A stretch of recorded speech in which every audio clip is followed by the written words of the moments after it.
Okay.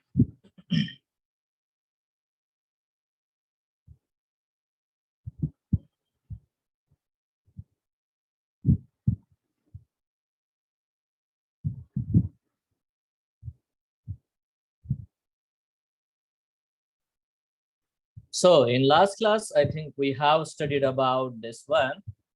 So have we studied the types of RNA? Yes? No, sir.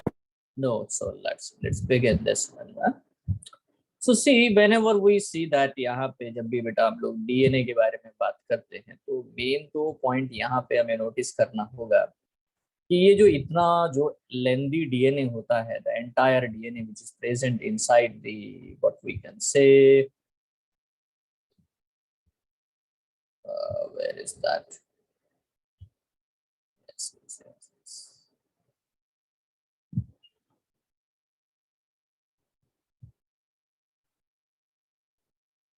Okay, so this is the portion. Okay.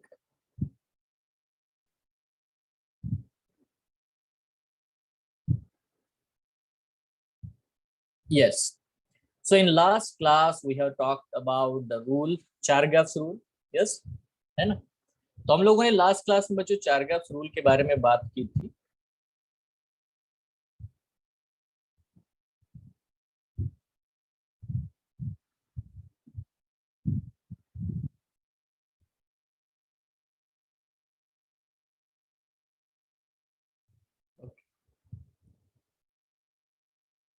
So now there is a basic a different thing we have to study here, the packaging of DNA helix.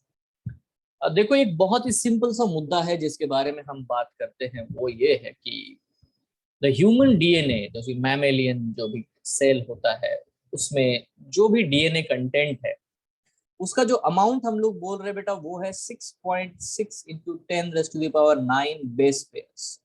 अब ये जो 6.6 10⁻⁹ base pair है ये हमारे diploid cell के लिए है, diploid 2n. ठीक है, हमारे हैप्लॉइड सेल के लिए वो हो जाएगा 3.3 इंटू 10⁻⁹ बेस पेयर्स. ठीक है, इतने बेस पेयर.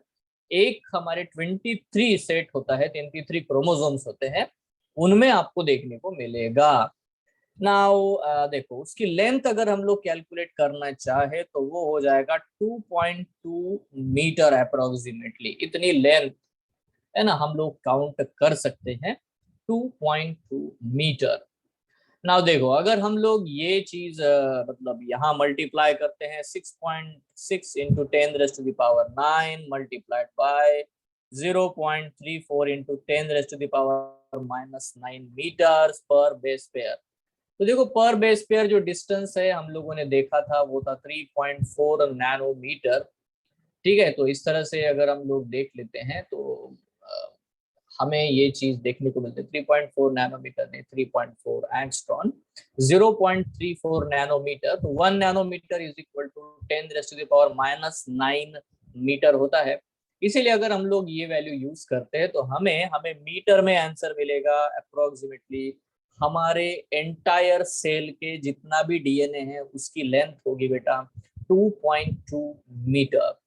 नाउ मजे वाली बात यह है the length of DNA is greater than the dimension of the nucleus. Nucleus का डायमेंशन है 10⁻⁻⁶ मीटर. अब क्वेश्चन ये है कि how such a long DNA is actually packaged inside this much small amount of the what we can say the nucleus.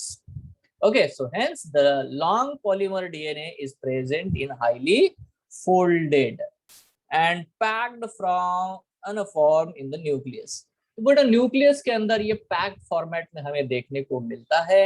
In prokaryote the negatively charge. अगर देखो prokaryote cell के बारे में बात करेंगे तो उसमें तो एक सिंगल डीएनए होता है, वो सर्कुलर डीएनए है. अब अगर आप प्रोकैरियोटिक सेल के बारे में बात करोगे तो देखो उसमें न्यूक्लियस तो होता है नहीं. So what happens in that condition the DNA जो सर्कुलर डीएनए है वो इस तरह से बेटा फोल्ड्स बना लेता है ना, इस तरह से फोल्डिंग कर लेता है. ठीक है, और ये है जो भी इसको होल्ड करके रखा जाता है. यहाँ पे बीच बीच में आपको बेटा प्रोटीन्स देखने को मिलेंगे, वो जो प्रोटीन होते हैं उनको हम लोग कहते हैं मेरे प्यारे बच्चों नॉन हिस्टोन प्रोटीन। ठीक है, तो ये जो होते हैं नॉन हिस्टोन प्रोटीन यहाँ पे पाए जाएंगे। वो प्रोटीन कंप्लीटली जो भी सर्कुलर डीएनए उसको बाइंड कर लेता है, बट यहाँ हिस्टोन प्रोटीन बिल्कुल भी नहीं होते हैं। और यहाँ पे जो कुछ भी बनता है उसे हम लोग बोलते हैं बेटा scaffold, that is called as what the scaffold. In case of the prokaryotic DNA, prokaryotic cell, it forms a nucleoid. ठीक है, यहाँ पे देखो डीएनए नेगेटिवली चार्ज्ड होता है, तो डेफिनेटली बेटा जो प्रोटीन्स होंगे वो पॉजिटिवली चार्ज्ड प्रोटीन्स होंगे, बेसिक प्रोटीन्स होंगे, because DNA is a negatively charged. ठीक है, so negatively charged DNA is held with some positively charged proteins in a region called as the nucleoid. इसको हम लोग न्यूक्लियोइड कहते हैं, न्यूक्लियस जैसा, नॉट न्यूक्लियस। ठीक है, so this DNA forms a large loops held in proteins. तो आपको ये loops दिखाई दे रहे हैं।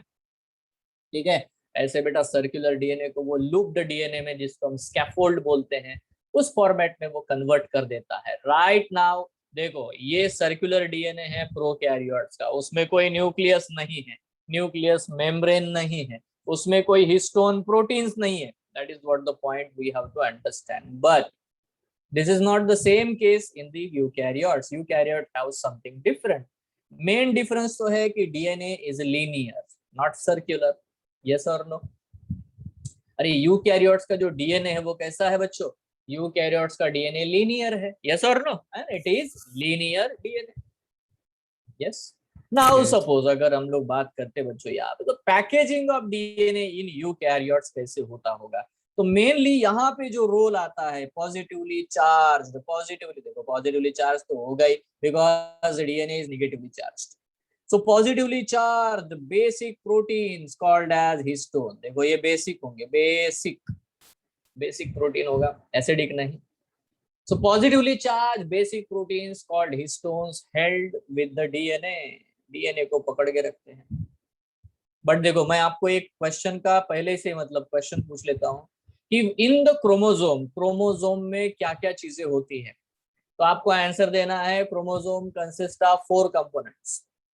अच्छा, क्या क्या कंपोनेंट होते हैं sir?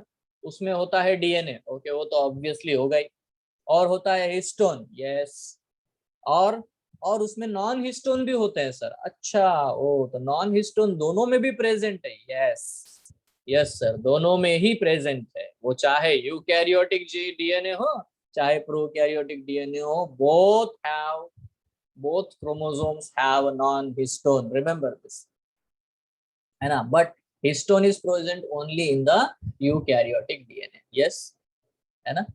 So positively charged basic proteins called histones held with DNA. Histone contains amino acids. अभी इसमें कौन से अमीनो एसिड्स होंगे? ये क्वेश्चन भी आ चुका है देखो आपको नीट में। Lysine and arginine, arginine and lysine ये दोनों ही बच्चों बेसिक अमीनो एसिड्स है। इसीलिए हिस्टोन प्रोटीन्स में ये 2 अमीनो एसिड बहुत ज्यादा अमाउंट में आपको देखने को मिलते हैं।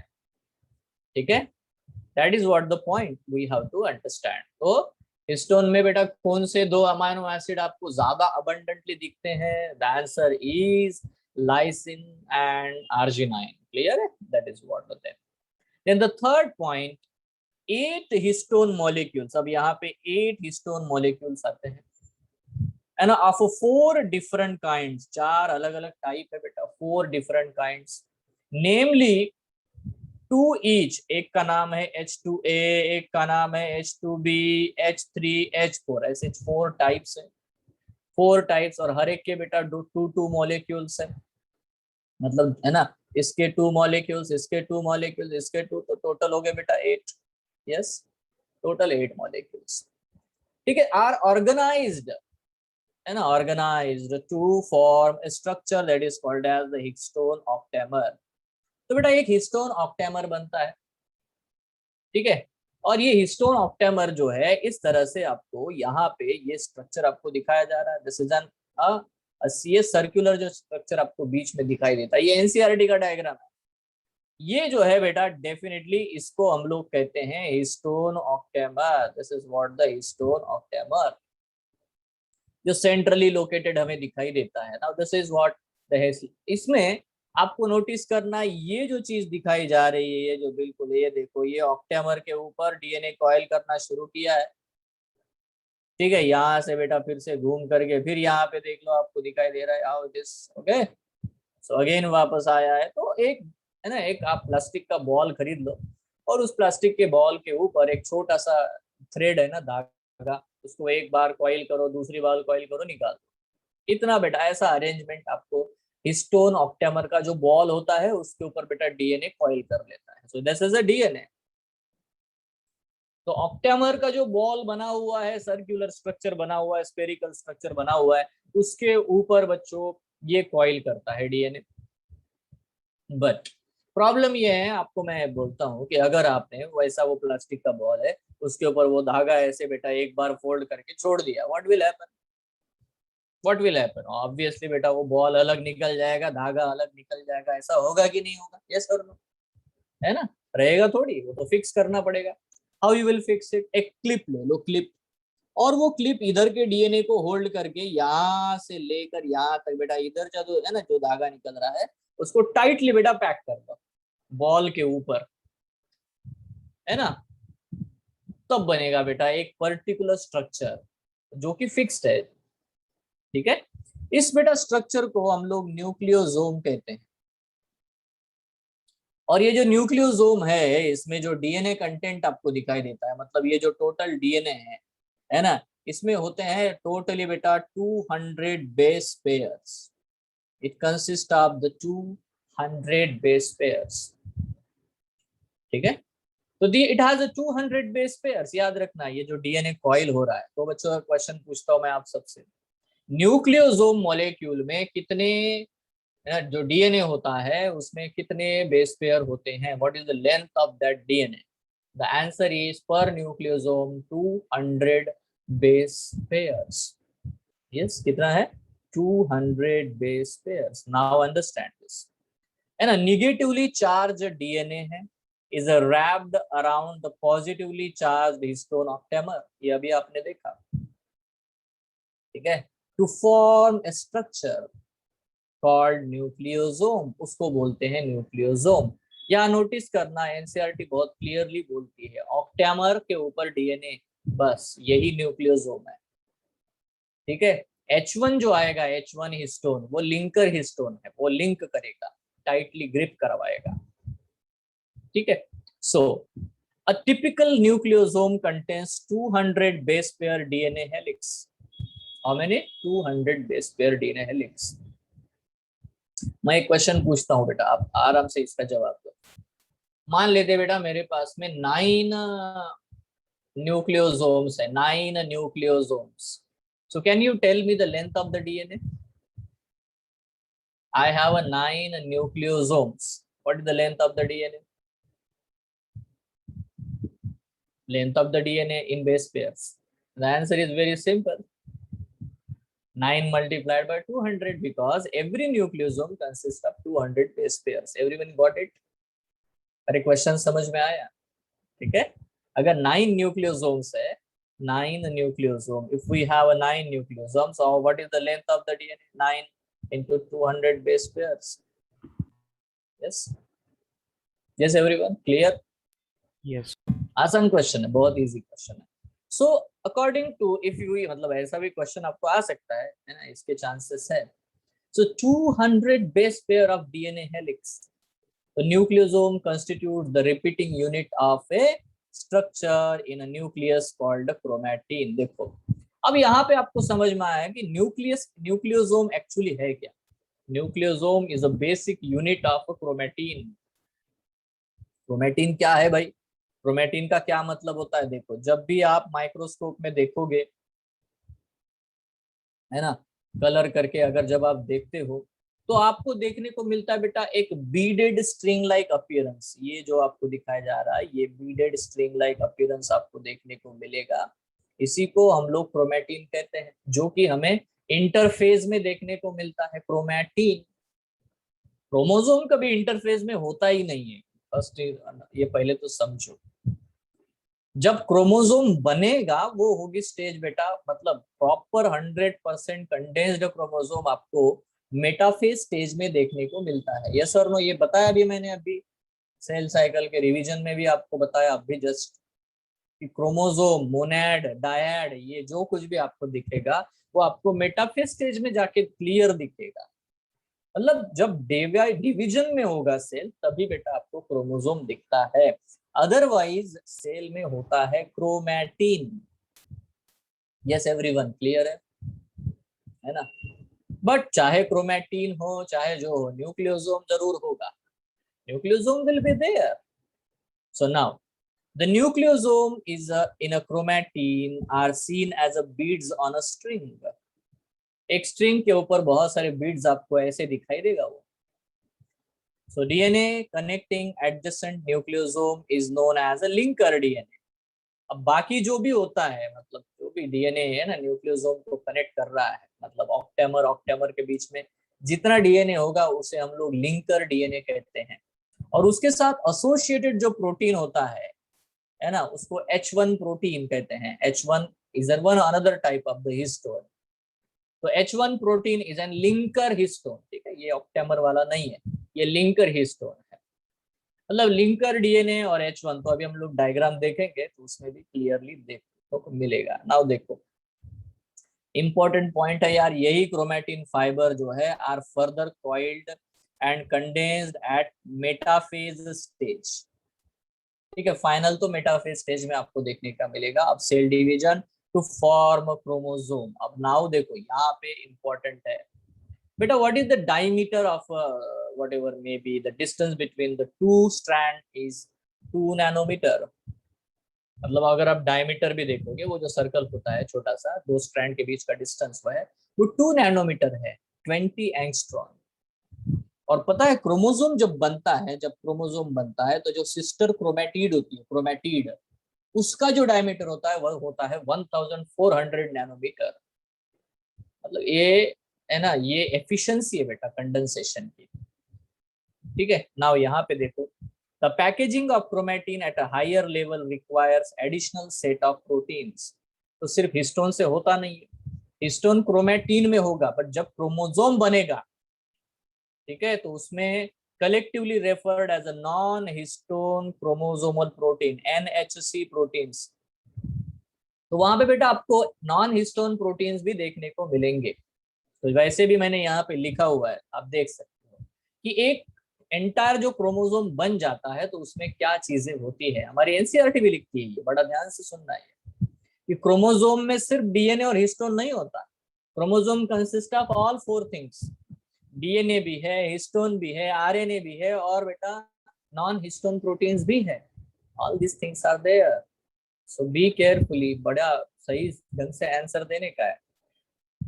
ठीक है, नाउ तो बेटा यहाँ पे एक चीज नोटिस करनी है कि जब इंटरफेस स्टेज में जब हम लोग ये डीएनए देखते हैं तो डीएनए के साथ हिस्टोन लगा होता है, उसे हम क्रोमैटिन कहते हैं। बट जब हम है ना, जब भी हम लोग इंटरफेस न्यूक्लियस देखते हैं तो ये न्यूक्लियर मेम्ब्रेन है भाई मेरे। ठीक है, इस न्यूक्लियस के अंदर अगर आप देखोगे तो बेटा इसके अंदर आपको इस तरह से लाइटली कलर्ड डीएनए देखने को मिलेगा, क्रोमैटिन देखने को मिलेगा। ये जो क्रोमैटिन है ये लाइटली कलर्ड है, ज्यादा बेटा डेंसली फोल्डेड नहीं है, ये एक्टिव क्रोमैटिन है, इसीलिए इसको हम लोग यू क्रोमैटिन कहते हैं। This is called as what, the euchromatin, जिसका डीएनए एक्टिव है, ट्रांसक्रिप्शन कर रहा है, प्रोटीन्स बना रहा है, एमआरएनए बना रहा है, सब कुछ कर रहा है। बट उसी जगह पे आपको बीच बीच में बेटा ऐसा कंडेंस्ड और डार्कली स्टेन्ड भी, जिसका कलरिंग बहुत डार्क हो जाएगा क्योंकि वो खुद ही कंडेंस्ड है तो ज्यादा कलर ले लेगा। तो आपको बीच बीच में आपको मतलब न्यूक्लियस में ऐसे डार्क स्पॉट्स भी देखने को मिलेंगे। ठीक है, तो ये होते क्या है बेटा, ये होते हैं हेटेरोक्रोमैटिन, ये होते हैं हेटेरोक्रोमैटिन जो कि ट्रांसक्रिप्शनली इनएक्टिव है। तो यहाँ दो स्टेटमेंट आपको सही समझने हैं। इन ए टिपिकल न्यूक्लियस, एक टिपिकल न्यूक्लियस में some region of chromatin are loosely packed lightly stained। अगर आप फ्यूल्जिन डाई यूज करते हो, अगर आप कार्मिन डाई यूज करते हो, जो कि डीएनए को कलर करने के लिए यूज करते हैं हम लोग, तो बेटा अगर हमने न्यूक्लियस पे वो कलर डाला है और माइक्रोस्कोप में ऑब्जर्व किया, तो आपको लाइटली स्टेन्ड और लूजली पैक्ड क्रोमेटिन देखने को मिलेगा, जो कि ट्रांसक्रिप्शन कर रहा है, मतलब एमआरएनए बनवा रहा है, आरएनए बनवा रहा है, प्रोटीन्स बनाने में इन्वॉल्व है, इसलिए वो active type of the chromatin है। इसको हम लोग यू क्रोमेटिन कहते हैं। बट उसी के साथ साथ आपको डेंसली पैक्ड, डार्कली स्टेन्ड, वो कलर को ज्यादा एब्जॉर्ब कर लेगा क्योंकि वो है भी वैसा डेंस है। And transcriptionally that region is inactive, that's a transcriptionally inactive, called as the heterochromatin, उसे हम लोग कहते हैं बच्चों हेटेरोक्रोमेटिन। तो दो प्रकार के क्रोमेटिन आपको देखने को मिलेंगे।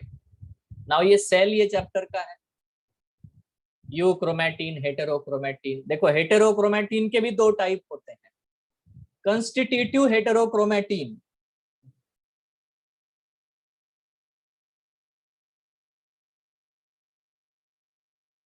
और दूसरा होता है बेटा facultative हेटेरोक्रोमेटिन।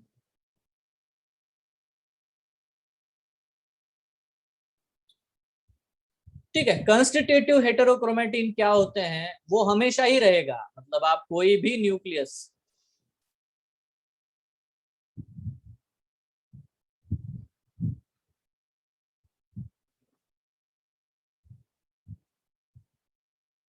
if heterochromatin is inactive, then at metaphase all DNA is condensed and thus inactive. So how the other functions during cell division are controlled? Okay. देखो ये क्वेश्चन बहुत ही बढ़िया क्वेश्चन है ना। इसका आंसर बड़ा ही सिंपल बड़ा ये सिंपल है कि मेटाबॉलिज्म जो भी हो रहे हैं, है ना, आपको ये समझना है कि अगर बच्चों सेल जब डिवाइड हो रहा है, मतलब एक ह्यूमन बीइंग के सेल का एग्जांपल लेते हैं, हाँ बहुत सिंपल है। आप राहिल आप मुझे बता सकते हो timing duration of the metaphase, duration of metaphase, only metaphase, और just duration of entire mitosis as compare to the interphase, ये तो बता सकते हो। इंटरफेस मान लेते हैं हम लोग 24 आवर्स बेटा डीएनए सेल डिवाइड होगा, 24 आवर्स लेता है ह्यूमन बीइंग के सेल को डिवाइड होने में 24 आवर्स लगते हैं। क्या आप बता सकते हो कि माइटोसिस कितने जल्दी हो जाता है या कितना समय लेता है? 1 hour। 5%, 5%, 1 आवर, बिल्कुल सही, बहुत बढ़िया। तो मतलब ये है कि उस समय जो कुछ लग रहा है उसकी तैयारी पहले हो जाती होगी, है कि नहीं? ऐसा नहीं यस। लगता आपको? हाँ, एक्चुअली आसान है, आंसर बहुत आसान है इसका। मतलब उस समय सब कुछ भी बनाने की जरूरत नहीं है। ठीक है, आपको पता है जब टेलोफेज आता है तब बेटा डीकंडेंसेशन शुरू होता है और तब जाकर के नई चीजें फिर से बनना शुरू होती है ना? यस। हाँ ठीक है, I think you got it. Yes yes sir. बहुत बढ़िया। चलो तो अच्छा, मैं तो ये कह रहा हूँ कंस्टिट्यूटिव और फैकल्टेटिव, जैसे कि देखो हम लोग बार बॉडी के बारे में पढ़ चुके हैं, बार बॉडी बराबर है।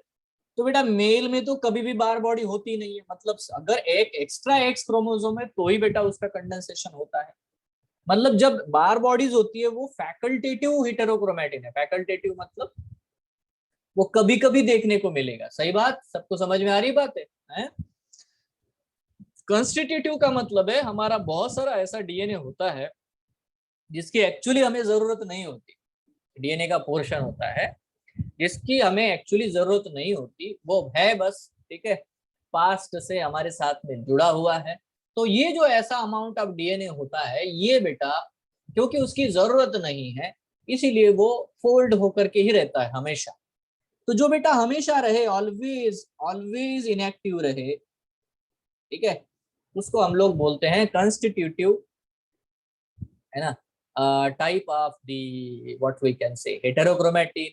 और बेटा ये कभी आपको देखने को मिले, सम टाइम अगर आपको देखने को मिलता है तो उसे हम बोलते हैं फैकल्टेटिव हेटेरोक्रोमेटिन। बट बात वही है, हेटेरोक्रोमेटिन का मतलब है condensed, darkly stained and transcriptionally inactive. ठीक है, देखो आज हमारा रिसर्च ये कहता है कि हेटेरोक्रोमेटिन भी एक्टिव होता है, ठीक है, बट अभी आपके लेवल पे है ना, ठीक है, ये डिफरेंस सही है, ठीक है, अदरवाइज बहुत मतलब heterochromatin is also active type of the DNA, मतलब उसकी जब जरूरत होती है वो ऑटोमेटिक खुल जाता है, ठीक है। सो देखो यहाँ पे अगर हम लोग देखें मतलब इसी चीज को, अभी ये तो हमने पूरा देख लिया यार, यहाँ पे सारी बातें पढ़ ली, ठीक है। देखो यहाँ पे एक स्ट्रक्चर है आपके सामने मेरे प्यारे बच्चों, आप नोटिस कर सकते हो, you can see all entire structures here, ठीक है। यहाँ आप देख सकते हो ये स्ट्रक्चर आपके क्लियर एकदम से दिखाई सकता है, आप नोटिस कर सकते हो क्या क्या चीजें हैं, है ना। देखो शुरुआत होती है बेटा ऐसे चार different types of the histone protein से, there are 4 different types of the histone proteins, दिख रहा है आपको, है ना, ये देखो H4, H3, H2B, H2A, ठीक है, H1, H2, H3, H4, ऐसे 4 टाइप हमने देखे हैं। तो इसमें से H2A, H2B, H3, H4 ऐसे दो जोड़ी बना करके 8 मॉलिक्यूल हो जाते हैं और वो बनाते हैं बेटा एक ऐसा ऑक्टेमर। नाउ ये ऑक्टेमर इस 2 नैनोमीटर डीएनए के साथ में जुड़ जाता है और ये बनाता है बेटा न्यूक्लियोसोम स्ट्रक्चर, करेक्ट है। आपको दिखाई दे रहा है ये जो बीच बीच में आपको दिखाई दे रहा है बेटा, ये लिंकर डीएनए है ना, मतलब देखो ये एक ऑक्टेमर, ये एक ऑक्टेमर, एंड देन उसके ऊपर बेटा हम लोगों ने ऐसे कर दिया, ये कॉइल होकर के आया, फिर कॉइल होकर के आया, फिर वापस आया, फिर कॉइल हो गया, भैया ये ऐसे, ठीक है, अगेन देन ऐसे, फिर ऐसे, ठीक है। तो ये वाला पोर्शन क्या है बच्चों, लिंकर डीएनए, करेक्ट है ना, जैसे लिंकर डीएनए है ना। तो मान लेते यहाँ से लेकर यहाँ तक का पोर्शन 200 बेस पेयर है, ठीक है। तो ये 200 बेस पेयर जो है प्रॉपरली, है ना, एक एक न्यूक्लियोसोम हम लोग डिवाइड कर लेते हैं। नाउ देखो अब आपको नोटिस करना है कि जब ये बॉल के ऊपर मतलब ऑक्टेमर के ऊपर कॉइल कर लेते हैं, तब जाकर के बेटा 2 नैनोमीटर वाला जो है धागा, है ना, आपको 11 नैनोमीटर वाले थ्रेड जितना हो जाएगा, इसका डायमीटर बढ़ जाता है, मतलब डीएनए भी छोटा हो गया क्योंकि वो कॉइल हो गया। बट ये जो धागा बना क्रोमेटिन, अब ये क्रोमेटिन जो धागा है वो 6 बेटा 6 बॉल्स एक, है ना, एक बाजू में ऐसे अरेंज हो जाते हैं और एक रिंग बनाते हैं, 6 का एक रिंग बनता है, 6 का रिंग, इसको बोलते हैं बेटा न्यूक्लियोसोम सुपर हेलिक्स। तो ऑब्वियसली बेटा और भी डीएनए कंडेंस्ड हो गया, तो डायमीटर बढ़ गया उस धागे का 30 नैनोमीटर, ठीक है। नाउ ये जो 30 नैनोमीटर वाला जो धागा है, ठीक है, जो धागा है वो बेटा ऐसे लूप स्ट्रक्चर बनाता है, ये देखो ये ऐसा स्ट्रक्चर बनाना शुरू करता है, ठीक है, इस तरह से। अब ये जो स्ट्रक्चर बना है अगर आप इसका थिकनेस देखोगे तो बेटा ये हो गया अब 300 नैनोमीटर, मतलब और भी छोटा हो गया, अभी डीएनए कंडेंस्ड हो चुका है। नाउ ये जो आपको जो क्रोमेटिन वाला स्ट्रक्चर आपको दिखाया जा रहा है, ये जो लूप्ड स्ट्रक्चर देखने को मिल रहा है, ये और भी बेटा कॉइल हो जाता है, मतलब ये भी इस तरह से अंदर इसके अंदर कॉइल होना शुरू हो जाएगा, तो ये और भी कंडेंस्ड होकर के 700 नैनोमीटर इतना हो जाएगा। अल्टीमेटली इसको हम लोग क्रोमोनेमा कहते हैं, क्रोमोनेमा, नेमा मतलब थ्रेड। ये क्रोमोनेमा जब बेटा रियल कॉइल करता है तब जाके बनाता है क्रोमोसोम्स में क्रोमेटिड, और एक एक देखो ये जो है क्रोमोसोम का डायमीटर बन जाएगा 1400 नैनोमीटर, है ना, बन जाता है 1400 नैनोमीटर। टू अंडरस्टैंड दिस, देखो टू अंडरस्टैंड दिस हमने यहाँ से शुरुआत की, ये स्ट्रक्चर आप देख सकते हो, ठीक है, आप आराम से बेटा देख लो, ये देखो ये स्ट्रक्चर आप देखो, शुरुआत यहाँ से हुई है ना। At the simplest level chromatin is a double stranded helical structure of DNA, जो भी क्रोमेटिन है वो धागा ही है, डीएनए है, डबल हेलिक्स है, जिसका डायमीटर बेटा 2 नैनोमीटर है, ये दिखाया जा रहा है। अब ये डीएनए देखो ये आया ऐसे और ये हिस्टोन के ऊपर न्यूक्लियोसोम के ऊपर कॉइल होना शुरू हो जाता है, ठीक है। तो DNA is complex with the histone to form nucleosomes, इसमें न्यूक्लियोसोम कोर है, ऑक्टेमर है 8 हिस्टोन मॉलिक्यूल वाला, ठीक है। तो बेटा डेफिनेटली इसका जो डायमीटर होता है वो 11 नैनोमीटर है, डीएनए कॉइल हो गया। So each nucleosome consists of 8 histone proteins around which the DNA wraps. ठीक है, 1.65 टाइम्स, दैट्स व्हाट 1.65 टाइम्स। ठीक है, ये जो रैप है ना टोटल, तो पूरा एंटायर 2 नहीं है, 1.65 इतना कॉइलिंग है उसका। ठीक है, so that is not that much important, but right now you have to understand this. अब ये जितने भी हिस्टोन बने हैं ना, देखो यहाँ पे H1 हिस्टोन लग जाएगा, जो लिंकर है लिंकर लग गया ताकि वो पैक कर दे इसको। ठीक है, तो बच्चों यहाँ पे आपको नोटिस करना है कि a chromatosome consist of nucleosome plus the H1 histone. इसको हम लोग क्रोमैटोजोम ये शब्द यूज करते हैं, न्यूक्लियोसोम नहीं। न्यूक्लियोसोम मतलब क्या बेटा, डीएनए, उसके ऊपर कॉइल है ना, वो 200 बेस पेयर वाला डीएनए, दैट्स इट। हिस्टोन और वो ऑक्टेमर, वो न्यूक्लियोसोम है। न्यूक्लियोसोम जब ये H1 लग जाएगा तो उसको बोलते हैं क्रोमैटोजोम। क्या कहते हैं उसे बेटा हम लोग, क्रोमैटोजोम। ठीक है, नाउ ये सारे क्रोमैटोजोम जो है देखो यहाँ पे इस तरह से अरेंज हो गए सारे, है ना। अब यहाँ पे थोड़ा ज्यादा ही दिखाया है ना। हम लोग देखो अलग अलग मॉडल्स बोलते हैं यार, यहाँ पे जो मॉडल हमको दिखाया जा रहा है उसमें एक्चुअली 1 2 3 4 5 6 7 8 9 10 बहुत दिखाए हैं।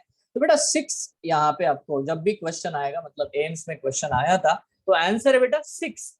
इसको सोलेनॉइड मॉडल बोलते हैं। क्या बोलते हैं? सोलेनॉइड मॉडल में कितने हिस्टोन एक रिंग में होंगे? द आंसर इज 6, करेक्ट है? Yes everyone, solenoid model. अब ये सोलेनॉइड मॉडल मतलब देखो ऊपर, मतलब एक के नीचे ऐसे ऐसे ऐसे ऐसे कॉइल होना शुरू होते हैं, और ये जो डायमीटर बन जाता है 30 नैनोमीटर। अब ये जो है, ये वाला जो एक एक धागा है, ये धागा बेटा 30 नैनोमीटर वाला है ना रे, ये है कि नहीं? 30 नैनोमीटर वाला छोटा छोटा हो गया। अब ये 30 नैनोमीटर वाले और भी बेटा लूप कॉइल करते हैं, और जिससे बन जाता है बच्चों इस तरह से 300 नैनोमीटर वाला थ्रेड, जिसको लूप बोलते हैं हम लोग। ठीक है, that form the loops of, है ना, लूप्स बोलते हैं, ये लूप्स है एक्चुअली 300 नैनोमीटर इन लेंथ। ठीक है, the super solenoid, that's it, simple, है ना। नाउ ये जो लूप वाला जो है, अब ये फिर से कॉइल होना शुरू हो जाता है ना। कॉइल हो जाता है तो यहाँ पे देखो आपको 700 नैनोमीटर डायमीटर देखने को मिलता है। ठीक है, और ये 700 नैनोमीटर एक्चुअली एक छोटा सा धागा बन जाएगा। ठीक है, एक्चुअली देखो ये जो डिस्टेंस है ना यहाँ से लेकर, ये जो एक कॉइल है, इस एक कॉइल का जो मतलब विड्थ है वो होता है 250 नैनोमीटर वाइड। ठीक है, बट उसको अगर आप प्रॉपरली उसका थिकनेस देखोगे तो that is 700 nanometre. So the 300 nanometer fiber compressed and folded to produce a 250 nanometer wide fiber. अब ये फाइबर जो है, इनको नाम है बच्चों क्रोमोनेमाटा, क्रोमोनेमाटा, क्रोमोनेमा। Whenever you say the word the chromonema, it is actually a basic thread which is 700 nanometer, जो DNA मतलब क्रोमोसोम बनवाएगा। तो क्रोमेटिड बेटा किस चीज से बना हुआ है? Chromatid of chromosome is made up of what, the coiling of the क्रोमोनेमा।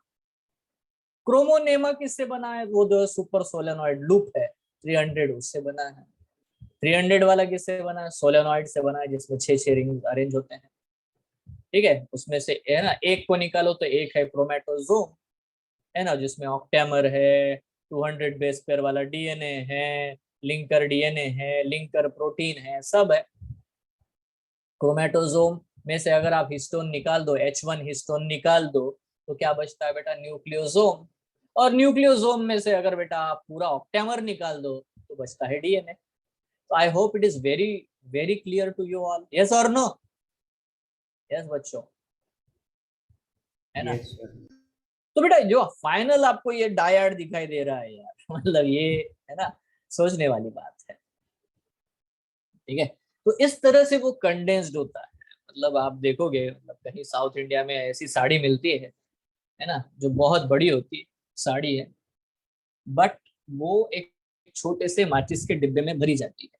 Have you seen anyone of heard about this? Yes, है ना, किसी ने देखा होगा, किसी ने सुना होगा। तो सोचो ये कैसे करते होंगे, है ना, कितने कॉम्प्रेसेबल होती होगी वो साड़ी जो एक छोटे से माचिस के डिब्बे में भर दी जाती है। एनीवे, यहाँ पे बच्चों हम लोगों को ये नोटिस करने को मिला, तो क्या हम लोग चीजों को समझे? अगर देखो मैंने कहा क्वेश्चन, क्वेश्चन है, क्वेश्चन ये है कि 4000 base pairs of DNA can have how many nucleosome? ठीक है, कितने न्यूक्लियोसोम हो सकते हैं अगर हम बात करें, है ना, 4000 बेस पेयर डीएनए के? तो ऑब्वियसली बेटा देखो प्रॉब्लम है, हमें पता है कि 200 base pair is equal to 1 nucleosome. Obviously बेटा 4000 बेस पेयर में कितना होगा? 200 divided by 4000 and the answer is 20 nucleosomes. Yes or no? तो बेटा आपको सबको डिफरेंस आता है, क्रोमोसोम, क्रोमोनेमा, क्रोमैटिड, क्रोमैटोसोम, समझते हो ये सब चीजें? अभी तो समझते हो, है ना? देखो अगर मैं ऐसे करूँ ना, ये देखो ये है क्रोमोनेमा। अब ये क्रोमोनेमा ऐसे नीचे आया, फिर ऊपर गया, फिर नीचे 700 नैनोमीटर वाला धागा आया, नीचे आया, फिर ऊपर गया, फिर ऊपर नीचे आया, फिर इस तरह से हो रहा है। देखो यहाँ पे देखो, हाँ ये देखो ये इस तरह से आया यहाँ पे। यह बढ़िया बात। क्या आपको समझ में आ रहा है क्या बन गया? क्रोमोनेमा कैसे कॉइल हुआ बेटा, है ना? नीचे आ रहा है इस तरह से, और बीच में एक कॉन्स्ट्रिक्शन बन गया। क्या आप समझ सकते हो ये क्या चीज है? Yes sir. है ना? तो ये बना बेटा क्रोमैटिड।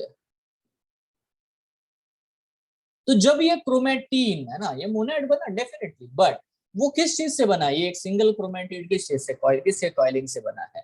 क्रोमोनेमा से। ठीक है, अभी होता क्या है मैं आपको बच्चों समझा दूं। इसके ऊपर है ना, देखो पहले से अभी क्रोमोनेमा में दो चीजें तो है, डीएनए है, हिस्टोन है ना? अब होता क्या है कि ये देखो ये एक्टिव होता है डीएनए, तो इसके ऊपर है ना थोड़ा थोड़ा प्रोटीन जमा होना शुरू हो जाता है, नॉन हिस्टोन प्रोटीन, और इसको पैक कर देते हैं यार, पैक कर देते हैं, नॉन हिस्टोन प्रोटीन इसको पैक कर देता है पूरा। ठीक है, मतलब कंप्लीटली पैक। तो ये डीएनए ही नहीं रहता यहाँ पे, और प्रोटीन आ जाते हैं और ये पूरी तरह से बेटा इसको पैक करते हैं। बट बेटा पैक करते समय क्या एकदम प्लेन स्ट्रक्चर दिखेगा क्या क्रोमोसोम का? नहीं दिखता, क्योंकि यार वो धागा है, वो ऐसे ऐसे हुआ है, बराबर। जब पैकेजिंग हुआ डीएनए का, क्रोमैटिड का, तो क्या ऐसा स्ट्रक्चर बनता है? ये एकदम प्लेन हम जो देख सकते, ऐसा नहीं बनता, नहीं बन सकता। बन सकता है क्या? नहीं बनता। इसीलिए ऐसे जो बल्जिंग्स आपको देखने को मिलते हैं, इनको हम लोग कहते बेटा क्रोमोमियर। देखो क्रोमोमियर क्या है? जो क्रोमोनेमा के फोल्डिंग से धागा क्या है रे? इस धागे को क्या बोले? ये धागा क्या है रे जो अंदर छोटे छोटे थ्रेड्स है? ये क्या है बताओ? क्रोमो, बोलो क्रोमोनेमा। समझ रहे हो? पूरे एंटायर स्ट्रक्चर को मैं क्रोमोसोम कहता हूँ विथ सेंट्रोमियर, है ना? ये सेंट्रो जो एक सिंगल बल्जिंग दिखाई देता है बड़ा सा, वो है सेंट्रोमियर।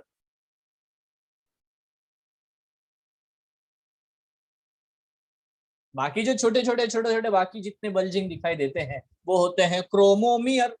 यस और नो? अरे वर्ड समझ रहे हो? यस अब ये सर। सब वर्ड देखने को मिलते हैं। अब एक मजेदार बात सुनो, पुराने जमाने में जो साइंटिस्ट थे वो क्रोमोनेमा, क्रोमोमियर ये वर्ड यूज करते थे। आज हम लोग नई वर्ड यूज करते हैं। ठीक है, ये थोड़े से है ना आउटडेटेड वर्ड्स है एक्चुअली।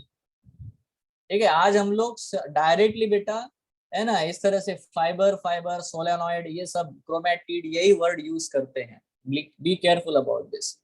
तब क्या प्रॉपर अंडरस्टैंडिंग नहीं था, इसीलिए ये सब वर्ड्स है ना बोलते थे, आज नहीं बोलते हम लोग, है ना? न्यूक्लियोसोम, क्रोमैटोसोम, सोलेनॉइड, ठीक है, लूप्ड सोलेनॉइड, दैट इज है ना लूप्ड जो होता है 300 नैनोमीटर वाला। क्रोमोनेमा, क्रोमोनेमा की कॉइलिंग, ठीक है, एक होता है प्लेक्टोनेमिक कॉइलिंग, एक है प्लानोनेमिक, बहुत अलग है, बहुत सारी चीजें हैं। ठीक है, तो इतना डिटेल में नहीं जाऊंगा, बट नोटिस करो कि इसके ऊपर जो ऊपर ऊपर जो प्रोटीन लगा हुआ है ना, वो कौन सा प्रोटीन है रे? वो हिस्टोन प्रोटीन थोड़ी है, वो कौन सा है बच्चों? नॉन हिस्टोन प्रोटीन है। तो क्योंकि ये प्रोटीन से कवर्ड होता है, जब मतलब मेटाफेज का क्रोमोसोम जो है वो प्रोटीन से कवर्ड है, तो इस प्रोटीन के कोटिंग को हम लोग पेलिकल बोलते हैं। क्या आपने पेलिकल ये वर्ड पहले कभी सुना है?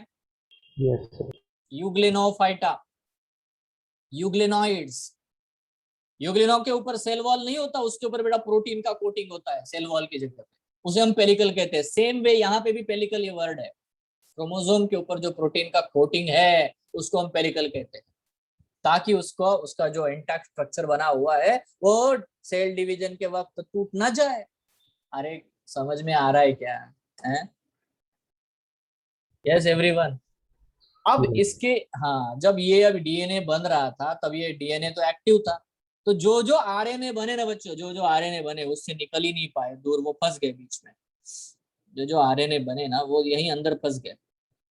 तो एक क्रोमोसोम में आरएनए भी होता है, नॉन हिस्टोन प्रोटीन भी होता है, डीएनए भी होता है और हिस्टोन प्रोटीन भी होता है। That's it, that's it. Yes everyone. और ये स्ट्रक्चर आपको मेटाफेज में क्लियरली देखने को मिलेगा। नाउ जैसे हम लोगों ने यहाँ पे, अगर मैंने बोला आपको 45 न्यूक्लियोसोम्स है ना एक डीएनए में। सो calculate the length of the DNA in A angstrom. तो एंगस्ट्रॉन में आपको लेंथ कैलकुलेट करना है। अब आप जानते हो कि 34 एंगस्ट्रॉन में 10 बेस पेयर होते हैं, तो उस हिसाब से 3400 एंगस्ट्रॉन मतलब 1000 बेस पेयर हो जाएंगे, बराबर है ना? यस, यस और नो? क्यों? और बेटा देखो, 1 nucleosome is equal to 200 base pairs, तो 45 nucleosome is equal to how many base pairs? It's a 9000 base pairs. 45 multiplied by 200. yes, fast तो नहीं हुआ बेटा? एकदम क्लियर है? Yes. क्लियर?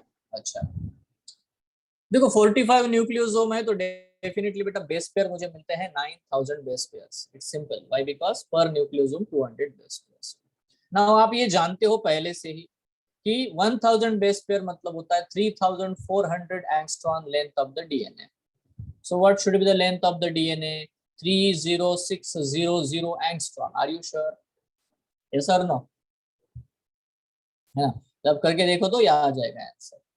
30600 इतना बेटा हमें देखने को मिलता है। So this is all about the DNA packaging, है ना? प्रोकैरियोट में भी मैंने बताया स्कैफोल्ड वर्ड यूज करते हैं। वहां पे कौन सा वर्ड यूज करते हैं? न्यूक्लियोइड को स्कैफोल्ड। आपको पता है ना, बताया ना मैंने, स्कैफोल्ड ये वर्ड यूज करते हैं। यहाँ पे बच्चों हम लोग वर्ड यूज करते हैं solenoid, nucleosome, chromatosome, lot of things. ठीक है, तो बच्चों एक्चुअली आपको मैं एक बात बताता हूँ, आपके एनसीईआरटी में जो डायग्राम दी है वो एक्चुअली न्यूक्लियोसोम नहीं है, क्योंकि उसमें लिंकर डीएनए लगा हुआ है, लिंकर प्रोटीन लगा हुआ है। वो एक्चुअली किसका डायग्राम है? क्रोमैटोसोम का। समझ रहे हो आप, है ना? एनीवे, अब बेटा हम लोग देखते हैं यहाँ पे मेन मुद्दे पे आते हैं। Now come to this point. देखो तो ये बेटा, ये मतलब क्या है जो एनसीईआरटी में दिया ना, इन्होंने नीचे हेडिंग तो दिया है nucleosome, but problem is this is a chromatosome, जिसमें क्योंकि उन्होंने हिस्टोन भी ऐड किया है, आप देख सकते हो। यस एवरीवन, है? चलो बढ़िया। नाउ बात करते बेटा, अभी देखो जेनेटिक मटेरियल का सर्च हमने किया, ये वो ये सारे एक्सपेरिमेंट हमने बेटा लास्ट क्लासेस में पढ़े हैं। ओके, नाउ अंडरस्टैंड ये सब चीजें। आरएनए वर्ल्ड के बारे में मैंने आपको लास्ट क्लास में बताया। RNA world, yes, RNA world बताया था लास्ट क्लास में। यस एवरीवन, यस यस, मुझे याद है मैंने बताया। तो देखो हम लोगों ने, मैंने ये क्वेश्चन आपसे पूछा था कि इवोल्यूशन के बारे में अगर बात करते हैं तो अर्थ के ऊपर सबसे पहले क्या आया, आरएनए या DNA? The answer is RNA. Why? क्योंकि आप कोई भी प्रोसेस को देखोगे, मतलब डीएनए सिर्फ इंफॉर्मेशन को स्टोर करता है, रियल एक्टिविटी उस इंफॉर्मेशन की प्रोसेसिंग, ट्रांसमिशन आरएनए के बिना हो नहीं सकता, बिना आरएनए के पॉसिबल नहीं है। ठीक है, तो हम लोग अभी आरएनए के बारे में बात करते बच्चों। तो आरएनए के बारे में क्या है? RNA was the first genetic material. ठीक है, आरएनए क्या है बच्चों? First genetic material. क्योंकि हमें दिखता भी है, मतलब जब आप स्ट्रक्चर देखोगे तो यार देखो यूरैसिल है ना, डीएनए में क्या हो गया, उसको मिथाइलेशन लग गया तो मिथाइलेटेड यूरैसिल बना, है ना, तो डीएनए बना। DNA single, RNA single stranded होता है, वो डबल स्ट्रैंड बन गया, ज्यादा स्टेबल हो गया। So RNA was the first genetic material. RNA as a genetic material काम तो करता ही है, बट जितने भी बेटा मेटाबॉलिज्म है, ट्रांसलेशन है, स्प्लाइसिंग है, जो कुछ भी बेटा हमारे सेल में होता है वो सारा बेटा आरएनए के ना अराउंड इवॉल्व हुआ है। आप इस पूरे पिक्चर में से आरएनए को हटा दो, ये सारे प्रोसेस फेल हो जाएंगे, होंगे ही नहीं, नॉट पॉसिबल। ठीक है, if there is no DNA it's okay, but if there is no RNA it's not okay. RNA must be there. ठीक है, सो RNA used to act as a genetic material. पहले तो एज ए जेनेटिक मटेरियल काम कर ही रहा था, but as well as it acts as a catalyst, मतलब जैसे एंजाइम होते हैं वैसा काम करता है, जिनको हम राइबोजाइम कहते हैं। ठीक है, बहुत सारे ऐसे प्रोसेस है, इट कैटलाइज द है ना RNA, catalyse by the RNA। तो RNA बिल्कुल बेटा एंजाइम वाला रोल प्ले करता है। RNA begin being a catalyst was reactive। तो बेटा RNA अगर कैटलिस्ट है तो वो यार रिएक्टिव है, यार इतना रिएक्टिव है कि वो अनस्टेबल है। RNA is unstable.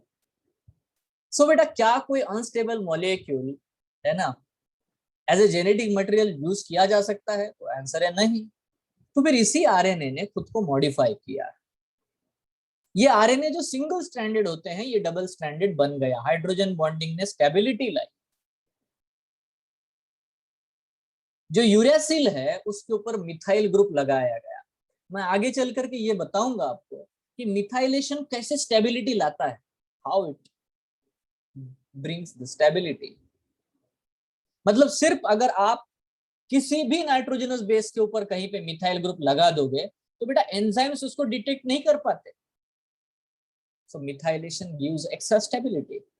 तो इसीलिए बेटा हम लोग कहते हैं कि DNA actually has evolved from RNA with chemical modifications that make it more stable. DNA being double stranded and having a complementary strand further resist changes, तो उसमें चेंजेस होना बड़ा मुश्किल है। और तो और डीएनए में ये कैपेसिटी है कि वो खुद की कॉपीज बना सकता है। इवन बेटा वो अपने अंदर अगर उसमें कुछ चेंजेस हो गए तो अपने आप को प्रूफ रीड कर लेता है, अरे मेरा नाइट्रोजन बेस चेंज हो गया, वो अपने आप को रिपेयर भी कर लेता है, रिपेयरिंग। इतनी बेटा पॉसिबिलिटीज आपको डीएनए में देखने को मिलती है।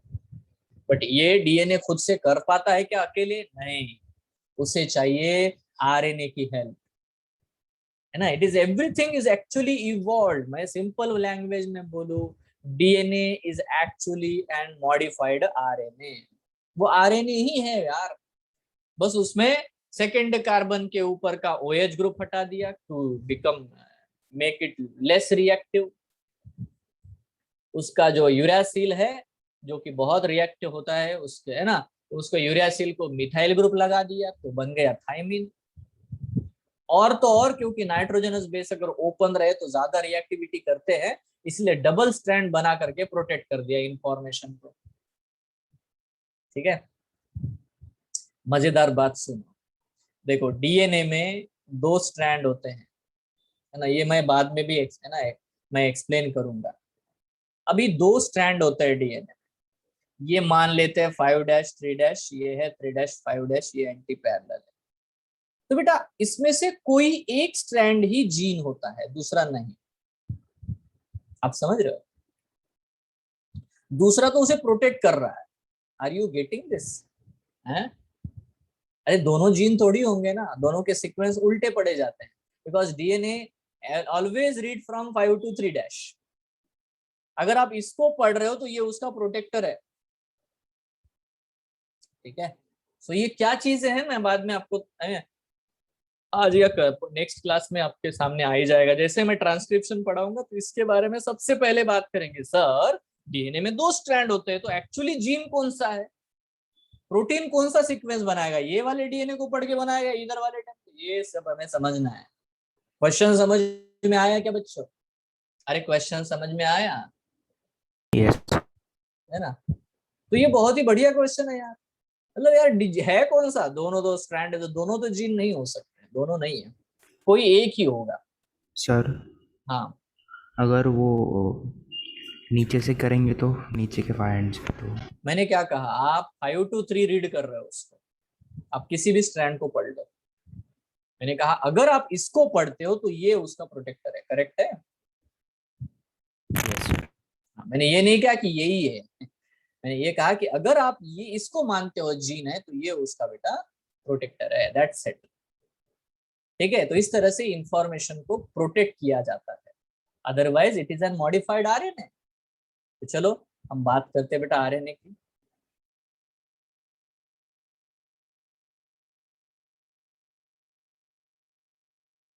ओके, सो ना देखो structure chemically RNA is made up of pentose sugar, यार वो तो पता ही है आपको, C5H10O5 बराबर है कि नहीं, C5H10O5। इसमें नाइट्रोजनस बेसिस होते हैं एडेनिन, ग्वानिन, साइटोसिन और यूरासिल। एडेनिन ग्वानिन बेटा क्या है रे, adenine guanine are purines and cytosine uracil are pyrimidine. Nucleoside found in the nucleosides found in RNA are adenosine, guanosine, cytidine, uridine, है ना। न्यूक्लियोसाइड मतलब pentose sugar plus nitrogenous base. Nucleotide क्या होता है, adenosine monophosphate, guanosine monophosphate, cytidine monophosphate and uridine monophosphate, AMP, GMP, okay, CMP, है ना, CMP एंड UMP, correct है। Now ribonucleotides are linked with the one another by the phosphodiester bond, same to same, जैसे डीएनए में होता है वैसा यहाँ पे भी है। दो न्यूक्लियोटाइड के बीच में बॉन्ड हमेशा फॉस्फोडाइस्टर बॉन्ड ही होगा, ठीक है। तो इसमें किसी भी आरएनए में आपको ऑब्वियसली बेटा फॉस्फोडाइस्टर बॉन्ड और ग्लाइकोसाइडिक बॉन्ड जरूर देखने को मिलेगा, है क्या नहीं। ग्लाइकोसाइडिक बॉन्ड तो होना ही चाहिए, क्योंकि देखो पेंटोस शुगर के साथ में जब भी नाइट्रोजनस बेस अटैच होता है, जब न्यूक्लियोसाइड बनेगा, तो इनके बीच में जो बॉन्ड होता है वो है ग्लाइकोसाइडिक बॉन्ड, है ना। जब दो न्यूक्लियोटाइड एक दूसरे के साथ जुड़ते हैं तो जो बॉन्ड बनता है उसको बोलते हैं फास्फोडाइस्टर बॉन्ड। अब ये लास्ट क्लासेस में भी मैंने बताया कि phosphodiester bond always form in 3 to 5 direction, ठीक है, 3 to 5 डायरेक्शन, यस यस और नो, ये बताया मैंने, है ना। तो इससे पॉलीन्यूक्लियोटाइड चेन ऑफ आरएनए बन जाती है। नाउ अब यार कितने प्रकार के आरएनए हैं, है ना, दो ही प्रकार है, two types. Types of RNA. RNA is broadly classified into two types. They are genetic RNA मेरे प्यारे बच्चों, और non genetic RNA। Genetic RNA, non genetic RNA, इतने सिंपल दो टाइप है। Now what is genetic RNA? It acts as a genetic material in RNA virus. बहुत सारे ऐसे वायरस है, जैसे corona virus, HIV, human immuno virus, ठीक है। ये सारे जो है बेटा आरएनए वाले हैं। Even tobacco mosaic virus is RNA virus, ये सर ना। रिट्रो वायरसेस जो होते हैं, all of them, so it acts as a genetic material in RNA virus, ठीक है। नाउ नॉन जेनेटिक है आरएनए, बहुत मतलब जो हमारे अंदर तो जितने भी बैक्टीरिया है, प्रोकैरियोटिक सेल है और यूकैरियोटिक सेल है, किसी में भी RNA as a genetic material नहीं होता, सिर्फ वायरसेस में होता है। तो जितने भी ऑर्गेनिज्म बाकी के हैं, जितने भी सेल्यूलर ऑर्गेनिजम्स है, ठीक है, वो सब में आरएनए नॉन जेनेटिक है, उसका जेनेटिक मटेरियल जैसा यूज होता ही नहीं है। बट है ना, मतलब it takes part in protein synthesis. देखो बेटा प्रोटीन के बिना कोई भी सेल बन ही नहीं सकता, because proteins are the building blocks. But proteins RNA के बिना बनते नहीं है, ये बड़ा इंपॉर्टेंट है। तो प्रोटीन सिंथेसिस में नॉन जेनेटिक आरएनए का बहुत बड़ा रोल है। So that they are further classified into 3 types. देखो यहाँ पे आपकी एनसीईआरटी में 3 टाइप हम लोग बात कर रहे हैं। एक है मैसेंजर आरएनए, एमआरएनए, एक है बेटा राइबोसोमल आरएनए, आरआरएनए, और एक है बच्चों ट्रांसफर आरएनए, टीआरएनए। इसको हम सोल्यूबल आरएनए भी कहते हैं, क्योंकि ये इतना छोटा होता है कि साइटोप्लाज्म में इसको ढूंढ पाना बहुत ही मुश्किल था। It was very tough task, यार इसको ढूंढ ही नहीं पा रहे थे हम लोग। ये बहुत छोटा होता है tRNA, just 75 to 90 base pair, इतना छोटा, इसीलिए इसको सोल्यूबल आरएनए कहा गया। इनके अलावा हम लोग ये भी टर्म देख लेंगे बेटा, एसएनआरएनए और एचएनआरएनए। एसएनआरएनए मतलब है ना स्मॉल न्यूक्लियर आरएनए, एचएनआरएनए मतलब हेटेरो न्यूक्लियर आरएनए। तो मैं इनके बारे में आपको बताऊंगा बाद में, मतलब इनके नाम भी लिखूंगा। इसके अलावा बायोटेक्नोलॉजी में भी आप लोग कुछ पढ़ते हो, जैसे कि siRNA, miRNA, like that type of the RNAs are there, ठीक है। तो वो अलग चैप्टर है, उसमें बात होगी, ठीक है। देखो miRNA, siRNA सब बोलेंगे नहीं, बट वो कंसेप्ट जो है उसका, इसका, इनका जो कंसेप्ट, इससे रिलेटेड कंसेप्ट है, अभी तो बट हाँ SNRNA HNRNA हमें तो पता होने चाहिए, ठीक है, नो डाउट इन दैट। तो बेटा इस तरह से आपको 3 डिफरेंट टाइप ऑफ आरएनए जो है हमें पढ़ने हैं, messenger RNA, ribosomal RNA, transfer RNA, ये तो पढ़ने ही पढ़ने हैं टाइप्स में, नॉन जेनेटिक, ठीक है। नाउ सी यहाँ पे बच्चों इस पेज पे आते हैं, अभी जो हम लोगों ने देखा था, यहाँ पे अगर आप देखोगे सबसे पहली चीज बेटा आपको नोटिस करने को मिलती है कि जो एमआरएनए है जिसको हम लोग मैसेंजर आरएनए कहते हैं, ठीक है, जो एमआरएनए है जिसको हम लोग मैसेंजर आरएनए कहते हैं, ये जो मैसेंजर आरएनए है डेफिनेटली बेटा ये डीएनए से बनते हैं, न्यूक्लियस से निकलते हैं, देखो ये न्यूक्लियस है, ठीक है, और बेटा जो भी राइबोसोम है वो बाहर बैठे हुए हैं, है ना, आरईआर के साथ अटैच्ड है, राइबोसोम जितने भी होते हैं बाहर है। तो बेटा ये डीएनए से बनते हैं और मैसेज लेकर के बाहर निकल जाते हैं, बाहर आते हैं मैसेज लेके, डीएनए अंदर बैठा हुआ, डीएनए से इंफॉर्मेशन मैसेज लेके ये प्रोटीन बनाना है चलो, ठीक है, ऐसी इंफॉर्मेशन लाते हैं, इसीलिए इनको मैसेंजर आरएनए कहते हैं, क्योंकि प्रोटीन का सिंथेसिस साइटोप्लाज्म में होगा, आरईआर में होगा, ठीक है, बट इंफॉर्मेशन डीएनए ने भेजी है, डीएनए के पास स्टोर्ड है कि क्या बनाना है, कैसा सीक्वेंस है, कौन सा जीन है, सब, ठीक है, तो इसीलिए उनको मैसेंजर आरएनए कहते हैं। बट देखो साइटोप्लाज्म में इनका अमाउंट बहुत ही कम होता है, it is a very less, that is approximately 5%।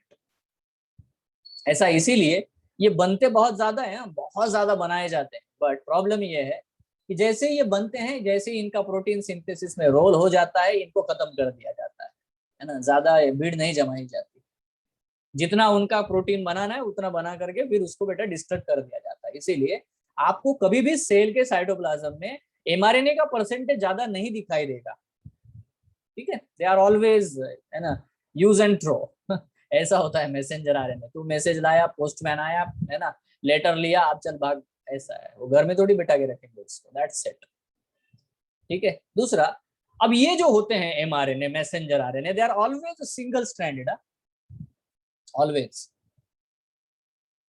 तो बेटा याद रखना, चारगाफ का रूल हमें पता है डीएनए के लिए, purine to pyrimidine ratio is always 1:1 in for the DNA, but RNA के लिए क्या है बेटा, आरएनए के लिए लिखते हैं the purine to pyrimidine ratio is may और मे नॉट बी 1:1, अगर हो भी गया तो बड़ा बाय चांस हो जाएगा गलती से, मोस्टली तो नहीं हो सकता क्योंकि सिंगल स्ट्रैंडेड है, आप नहीं बोल सकते कि प्यूरिन जितने उतने pyrimidine है, ऐसा बोल नहीं सकते, ऐसा बोलने के लिए कॉम्प्लीमेंटरिटी चाहिए, ऐसा होता नहीं। तो they are single stranded but without coiling, बिल्कुल स्ट्रेट चेन होता है। और जब भी बेटा आप कभी भी पूरे एंटायर मैसेंजर आरएनए की प्रॉपर स्टडी करोगे, क्योंकि प्रोटीन उससे बनता है, उसको क्योंकि मैसेज लेके आता है, तो सबसे पहले तो अगर हम पूरे एंटायर डीएनए को देखेंगे ना, वो मतलब एमआरएनए को देखेंगे, यहाँ से शुरू हो रहा है बच्चों, ये है स्ट्रक्चर एमआरएनए का, दिस इज एंटायर स्ट्रक्चर, यहाँ पे आपको देखने को मिलता है, ठीक है, दिस इज, ठीक है। तो प्यारे बच्चों ये जो हमें स्ट्रक्चर दिखाया जा रहा है, दिस स्ट्रक्चर एंटायरली, ये है बच्चों एक एमआरएनए, मैसेंजर आरएनए कंप्लीट। अब इस मैसेंजर आरएनए को अगर आप क्लियरली थोड़ा ध्यान से देखोगे तो आपको दिखाई देगा कि एक्चुअली सिर्फ यहां से लेकर यहां तक ही बेटा वो मैसेज है, ओरिजिनल मैसेज, है ना। और हमेशा स्टार्टिंग पे एक ट्रिपलेट होता है AUG, जिसको हम स्टार्ट कोडॉन कहते हैं। तो राइबोसोम बराबर पढ़ते पढ़ते आएगा, बोले अच्छा AUG मिल गया, चलो यहीं से प्रोटीन सिंथेसिस शुरू करते हैं। तो मैसेज का जो पहला लेटर होता है बेटा, पहला कोड होता है, वो हमेशा AUG होगा, किसी, है ना, जो भी प्रोटीन का सिंथेसिस होगा, it will always start from the जहां पे AUG है। तो इसका मतलब इसके पहले वाला पोर्शन क्या है सर, इसके पहले वाला पोर्शन है UTR, मतलब अनट्रांसलेटेड रीजन, इसका ट्रांसलेशन नहीं हो सकता, समझ रहे हो क्या, वैसा ही है। राइबोसोम पढ़ते पढ़ते पढ़ते पढ़ते यहाँ तक आएगा आएगा आएगा आएगा आएगा, अरे यहाँ पे एक स्टॉप कोडॉन आता है, इनको नॉनसेंस कोडॉन बोलते हैं हम लोग। 3 होते हैं, इनके बारे में हम लोग बात करेंगे। ऐसे कोडॉन है जिन जो जैसे ही राइबोसोम उनको पढ़ता है, बोले खत्म, मैसेज सम, है ना, संपला, खत्म, ठीक है। So that is what the simple, so if the message is ended, that's it, protein synthesis वहीं तक होगा, मतलब इसके बाद में जो एक्सटेंडेड पोर्शन है वो भी यूटीआर है, that is untranslated region. Now मैंने आपको बार बार ये पॉइंट बताया कि जब भी मैसेज को पढ़ा जाएगा, it is always read in the direction of, बोलो, 5 प्राइम टू 3 प्राइम, बराबर। जब भी पढ़ा जाएगा it is always 5 prime to 3 prime, direction is always fixed.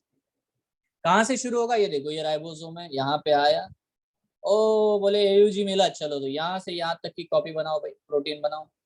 जैसे देखो यहाँ पे एक कोडॉन मिला, यूएजी, ओ यूएजी आया, मतलब स्टॉप कोडॉन है। ऐसे 3 अलग अलग स्टॉप कोडॉन है, जैसे आया रोक दिया, प्रोटीन बना करके फेंक दिया बाहर, चलो हो गया। तो ये पढ़ेंगे हम लोग, इसको पढ़ेंगे। अभी फिलहाल आपको ये याद रखना है कि एक एमआरएनए के ऊपर मैसेज होगा ना, ठीक है, वो हमेशा 5 to 3 डायरेक्शन में ही पढ़ा जाएगा, ठीक है। बट एयूजी के पहले का कुछ पोर्शन नहीं पढ़ जाते, स्टॉप कोडॉन के बाद का कुछ पोर्शन नहीं पढ़ते, उनको हम लोग क्या बोलते हैं, अनट्रांसलेटेड रीजन, UTR। क्लियर है? यस बच्चों, यस, ठीक है। नाउ मुद्दा एक और है, ये जो 5 डैश एंड होता है ना, यहाँ पे कैप लगाते हैं, कैपिंग बोलते हैं उसको, ठीक है। और जो 3 डैश एंड होता है वहां पे बेटा ए ऐसा पॉली 200 300 400 सिर्फ एडेनिन लगाते हैं, इसको पॉली ए टेल कहते हैं, ठीक है। तो एमआरएनए जो है वो दोनों तरफ से, दोनों एंड से प्रोटेक्टेड होता है। 5 डैश एंड पे एक कैप होता है और बेटा 3 डैश एंड पे पॉली ए टेल होता है, मतलब कोई एंजाइम आकर के इधर से डाइजेस्ट करना भी शुरू करेगा तो 400 500 पहले एडेनिन उसको कट करने पड़ेंगे, मेन डीएनए तक, मेन मैसेज तक जा नहीं पाएगा, समझ रहे हो, है ना। तो इस तरह से बेटा विद इन सेल सेंटर में, देखो ये सब के लिए नोबेल प्राइज मिले, हर एक छोटे छोटे स्टेप के लिए लोगों को। तो this is very very crucial thing, molecular level पे कितना जबरदस्त बेटा अरेंजमेंट है, आप समझो, है ना। और ये सब कुछ हमारे सेल में अभी हो रहा है, just happening inside our cells, yes. तो messenger RNA is always a straight chain, ठीक है। उसके हमेशा 5 डैश एंड पे एक कैप लगा होता है, 3 डैश एंड के ऊपर पॉली ए टेल लगा होता है, ये दोनों ही प्रोटेक्टिव इन नेचर है, ठीक है। दोनों तरफ मैसेज के दोनों तरफ अनट्रांसलेटेड रीजन होगा। 5 डैश एंड की तरफ हमेशा स्टार्ट कोडॉन आपको देखने को मिलेगा, और स्टार्ट कोडॉन हमेशा एयूजी ही होता है, AUG is the start codon, that's it, ठीक है। जहां पे स्टॉप कोडॉन आ जाएगा वहां पे खत्म हो जाएगा, कोडिंग सीक्वेंस खत्म हो जाएगा, ठीक है। यहां तक ही बेटा आपको प्रोटीन बनते हुए दिखा देगा, नहीं होता है ऐसे, ठीक है, ऐसा नहीं होता। सो दैट इज व्हाट, ये सब यूनिवर्सल है, हम लोग पढ़ेंगे अभी, एकदम ख्याली पुलाव मत पकाओ, है ना, ध्यान से पढ़े। ये तो सिंपल चीजें पहले समझो, बेसिक बेसिक में से छलांग मत मारो, है ना, इससे कंफ्यूजन ही बढ़ेगा और कुछ होगा नहीं, है ना। नेक्स्ट, तो यहाँ पे हम लोग बिल्कुल बेटा नोटिस करते हैं, मुद्दा आपको एमआरएनए समझ में आने का है। तो एमआरएनए क्या है, बस दैट्स इट, ओके। मैसेंजर है, 5 to 3 रीड करो, पॉली, है ना, a tail at the 3 dash end, capping at the 5 dash end, that's it, है ना। जो रीड नहीं कर पाते आगे पीछे वाला पोर्शन वही यूटीआर, ठीक है। इसमें कभी कॉइलिंग नहीं होता। उसके बाद आता है बेटा आरआरएनए। आरआरएनए क्या है बेटा, राइबोसोमल आरएनए। देखो, राइबोसोमल आरएनए मैसेंजर नहीं है, ये एक स्ट्रक्चरल आरएनए है, क्योंकि ये राइबोसोम के स्ट्रक्चर बनाने में हेल्प करता है। क्योंकि राइबोसोम में हमेशा राइबो न्यूक्लियो प्रोटीन है, मतलब आरएनए और प्रोटीन दोनों चीजें आपको राइबोसोम में देखने को मिलती है, ठीक है। तो मोस्ट अबंडेंट जो है वो, है ना, यहाँ पे आपको देखने को मिलेगा, मतलब क्योंकि ये स्ट्रक्चरल है तो इसको जब बनाया जाता है तो डिस्ट्रक्ट नहीं करते। तो इसीलिए साइटोप्लाज्म में सबसे ज्यादा अमाउंट में कोई आरएनए देखा जाएगा तो वो होगा राइबोसोमल आरएनए। और अगर आपको याद हो तो मैंने आपको बताया था कि न्यूक्लियोलस, न्यूक्लियोलस ये जगह है, बराबर है, कौन सी है ना, न्यूक्लियोलस, ये वो जगह है जहां पे बेटा ये आरएनए बनाए जाते हैं। यस एवरीवन, ये बताया मैंने यार, अभी थोड़ा बहुत सेल का रिवीजन कराया था तभी बताया था। न्यूक्लियोलस का काम काम क्या है, न्यूक्लियोलर ऑर्गेनाइजिंग रीजन, NOR, ठीक है। तो यहाँ पे जो डीएनए होते हैं उनको NOR कहते हैं, और NOR जो है डेफिनेटली बेटा rRNA बनवाते हैं। राइबोसोम के पार्टिकल, राइबोसोम के प्रोटीन सब न्यूक्लियोलस में बनते हैं। ठीक है, ठीक है। It's a long and single stranded and coiled और लूब्ड। अब ये स्ट्रेट नहीं होते यार, क्योंकि ये स्ट्रक्चर बना रहे, सो दे आर ऑलवेज कॉइल्ड। तो कभी कभी आपको बेस पेयरिंग भी देखने को मिलेगी समटाइम, जहां जहां लूप्स है वहां आपको बेस पेयरिंग देखने को मिल सकती है समटाइम्स। ठीक है, तो ऑब्वियसली बेटा ये हमेशा कोई भी आरएनए हो उसका रीडिंग हमेशा 5 to 3 होगा। ये बात को क्लियर कर लो, आपके दिमाग में फिक्स रखो, क्योंकि इसका जब प्रॉब्लम आएगा, अगर आपने 3 to 5 डैश पढ़ा तो आपका जो भी क्या बोलते हैं आंसर है वो गलत हो जाएगा। So read it always 5 to 3, ये तो भूलना ही नहीं। ठीक है, चाहे डीएनए का रेप्लिकेशन हो, ट्रांसक्रिप्शन हो, ट्रांसलेशन हो, ये रूल बिल्कुल है 5 to 3। ये मॉलिक्यूलर लेवल पे रूट फॉलो किया जाता है। ठीक है, इसीलिए तो इनहेरिटेंस है ना, सेम। नाउ देखो राइबोसोम, आपको तो पता है यार, राइबोसोम दो प्रकार के होते हैं मेरे प्यारे बच्चों। एक होता है 70S टाइप, एक है 80S टाइप, है ना। दो प्रकार के राइबोसोम है। नाउ ये सेल वाला पोर्शन यहाँ पे आता है, cell the unit of life chapter का। राइबोसोम जो होते हैं दो प्रकार के हैं, एक है 70S टाइप। अभी 70S टाइप में भी लार्ज सब यूनिट होता है बच्चों, एक और एक स्मॉल सब यूनिट होता है। तो जब आप देखोगे ना लार्ज सब यूनिट को 50S और स्मॉल सब unit 30S, S for the Svedberg unit, है ना, S for the Svedberg unit. तो ये जो है बेटा 50S 30S जो भी होता है, आपको एक चीज नोटिस करनी है यहाँ पे, लार्ज सब यूनिट में दो प्रकार के आरएनए होते हैं, 5S एंड 23S। बड़े लार्ज सब यूनिट में दो प्रकार के आरएनए। ठीक है, एक छोटा सा आरएनए होगा जिसको 5S कहते हैं, एक बड़ा सा आरएनए होगा लेंदी जो है 23S। ठीक है, जो 30S है वो बेटा यहाँ पे देखो 16S आरएनए होता है ना, 16S आरएनए। ठीक है, हर्षिता अगर आपको याद हो तो मैंने 16S आरएनए के बारे में एक क्वेश्चन भी बताया आपको, है ना। मैंने कहा था कि जो 3 डोमेन सिस्टम है ना, आर्चिया, बैक्टीरिया और यूकैरिया, इनको बेटा जब क्लासिफाई किया था कार्ल वूज ने, है ना, उसने बेटा 16S आरएनए को ही यूज किया था to classify between these 3 groups. ठीक है, मॉलिक्यूलर लेवल पे केमोटैक्सोनॉमी। सो यहाँ पे नोटिस करो बेटा 16S RNA is present in the small सब unit of the 70S ribosome. ठीक है, यहाँ पे आता है 80S टाइप का जो है हमारे यूकैरियोटिक सेल में, ये है लार्ज और स्मॉल सब यूनिट। यहाँ पे लार्ज होता है 60S और स्मॉल होता है 40S। नाउ इनमें जो आरएनए होते हैं वो एक होता है 28S, दूसरा है 5.8S, तीसरा है बेटा 5S और चौथा बेटा छोटे वाले में है 18S। मैं एक क्वेश्चन पूछता हूँ बेटा, आप ऐसे आरएनए के बारे में बताओ जो दोनों ही टाइप के राइबोसोम में पाया जाता है। ठीक है, आपके सामने दिख रहा है, यस, कौन सा है बताओ, which one is this one. यहाँ पे भी बेटा आपको 5S देखने को मिलता है और यहाँ पे भी बेटा आपको 5S देखने को मिलता है। तो 5S ये जो आरएनए है वो बेटा सारे राइबोसोम्स में देखने को मिलेगा, चाहे प्रोकैरियोटिक हो, चाहे यूकैरियोटिक हो, चाहे माइटोकॉन्ड्रिया का हो, चाहे क्लोरोप्लास्ट का राइबोसोम हो, सब में आपको 5S टाइप ऑफ आरएनए देखने को मिलता है। So it's a common RNA. Yes everyone, दिख रहा है ना, एम्स का क्वेश्चन है, बी केयरफुल अबाउट। अच्छा, इसका ट्रिक सुन लो आप लोग। देखो ये क्या है रे, ATS कैसा बेटा, ये ATS, AT में क्या है 8, AT में क्या है 8। तो यहाँ पे देखो 60S में क्या है 28 और दूसरा क्या है 5.8 और तीसरा क्या है 18, सब में 8 है। बाकी तो ऑटोमेटिक याद हो जाएगा, कॉमन तो दोनों में 5S है ही। हो गया, यस और नो, एग्जाम में हैंडल कर पाओगे आप आराम से।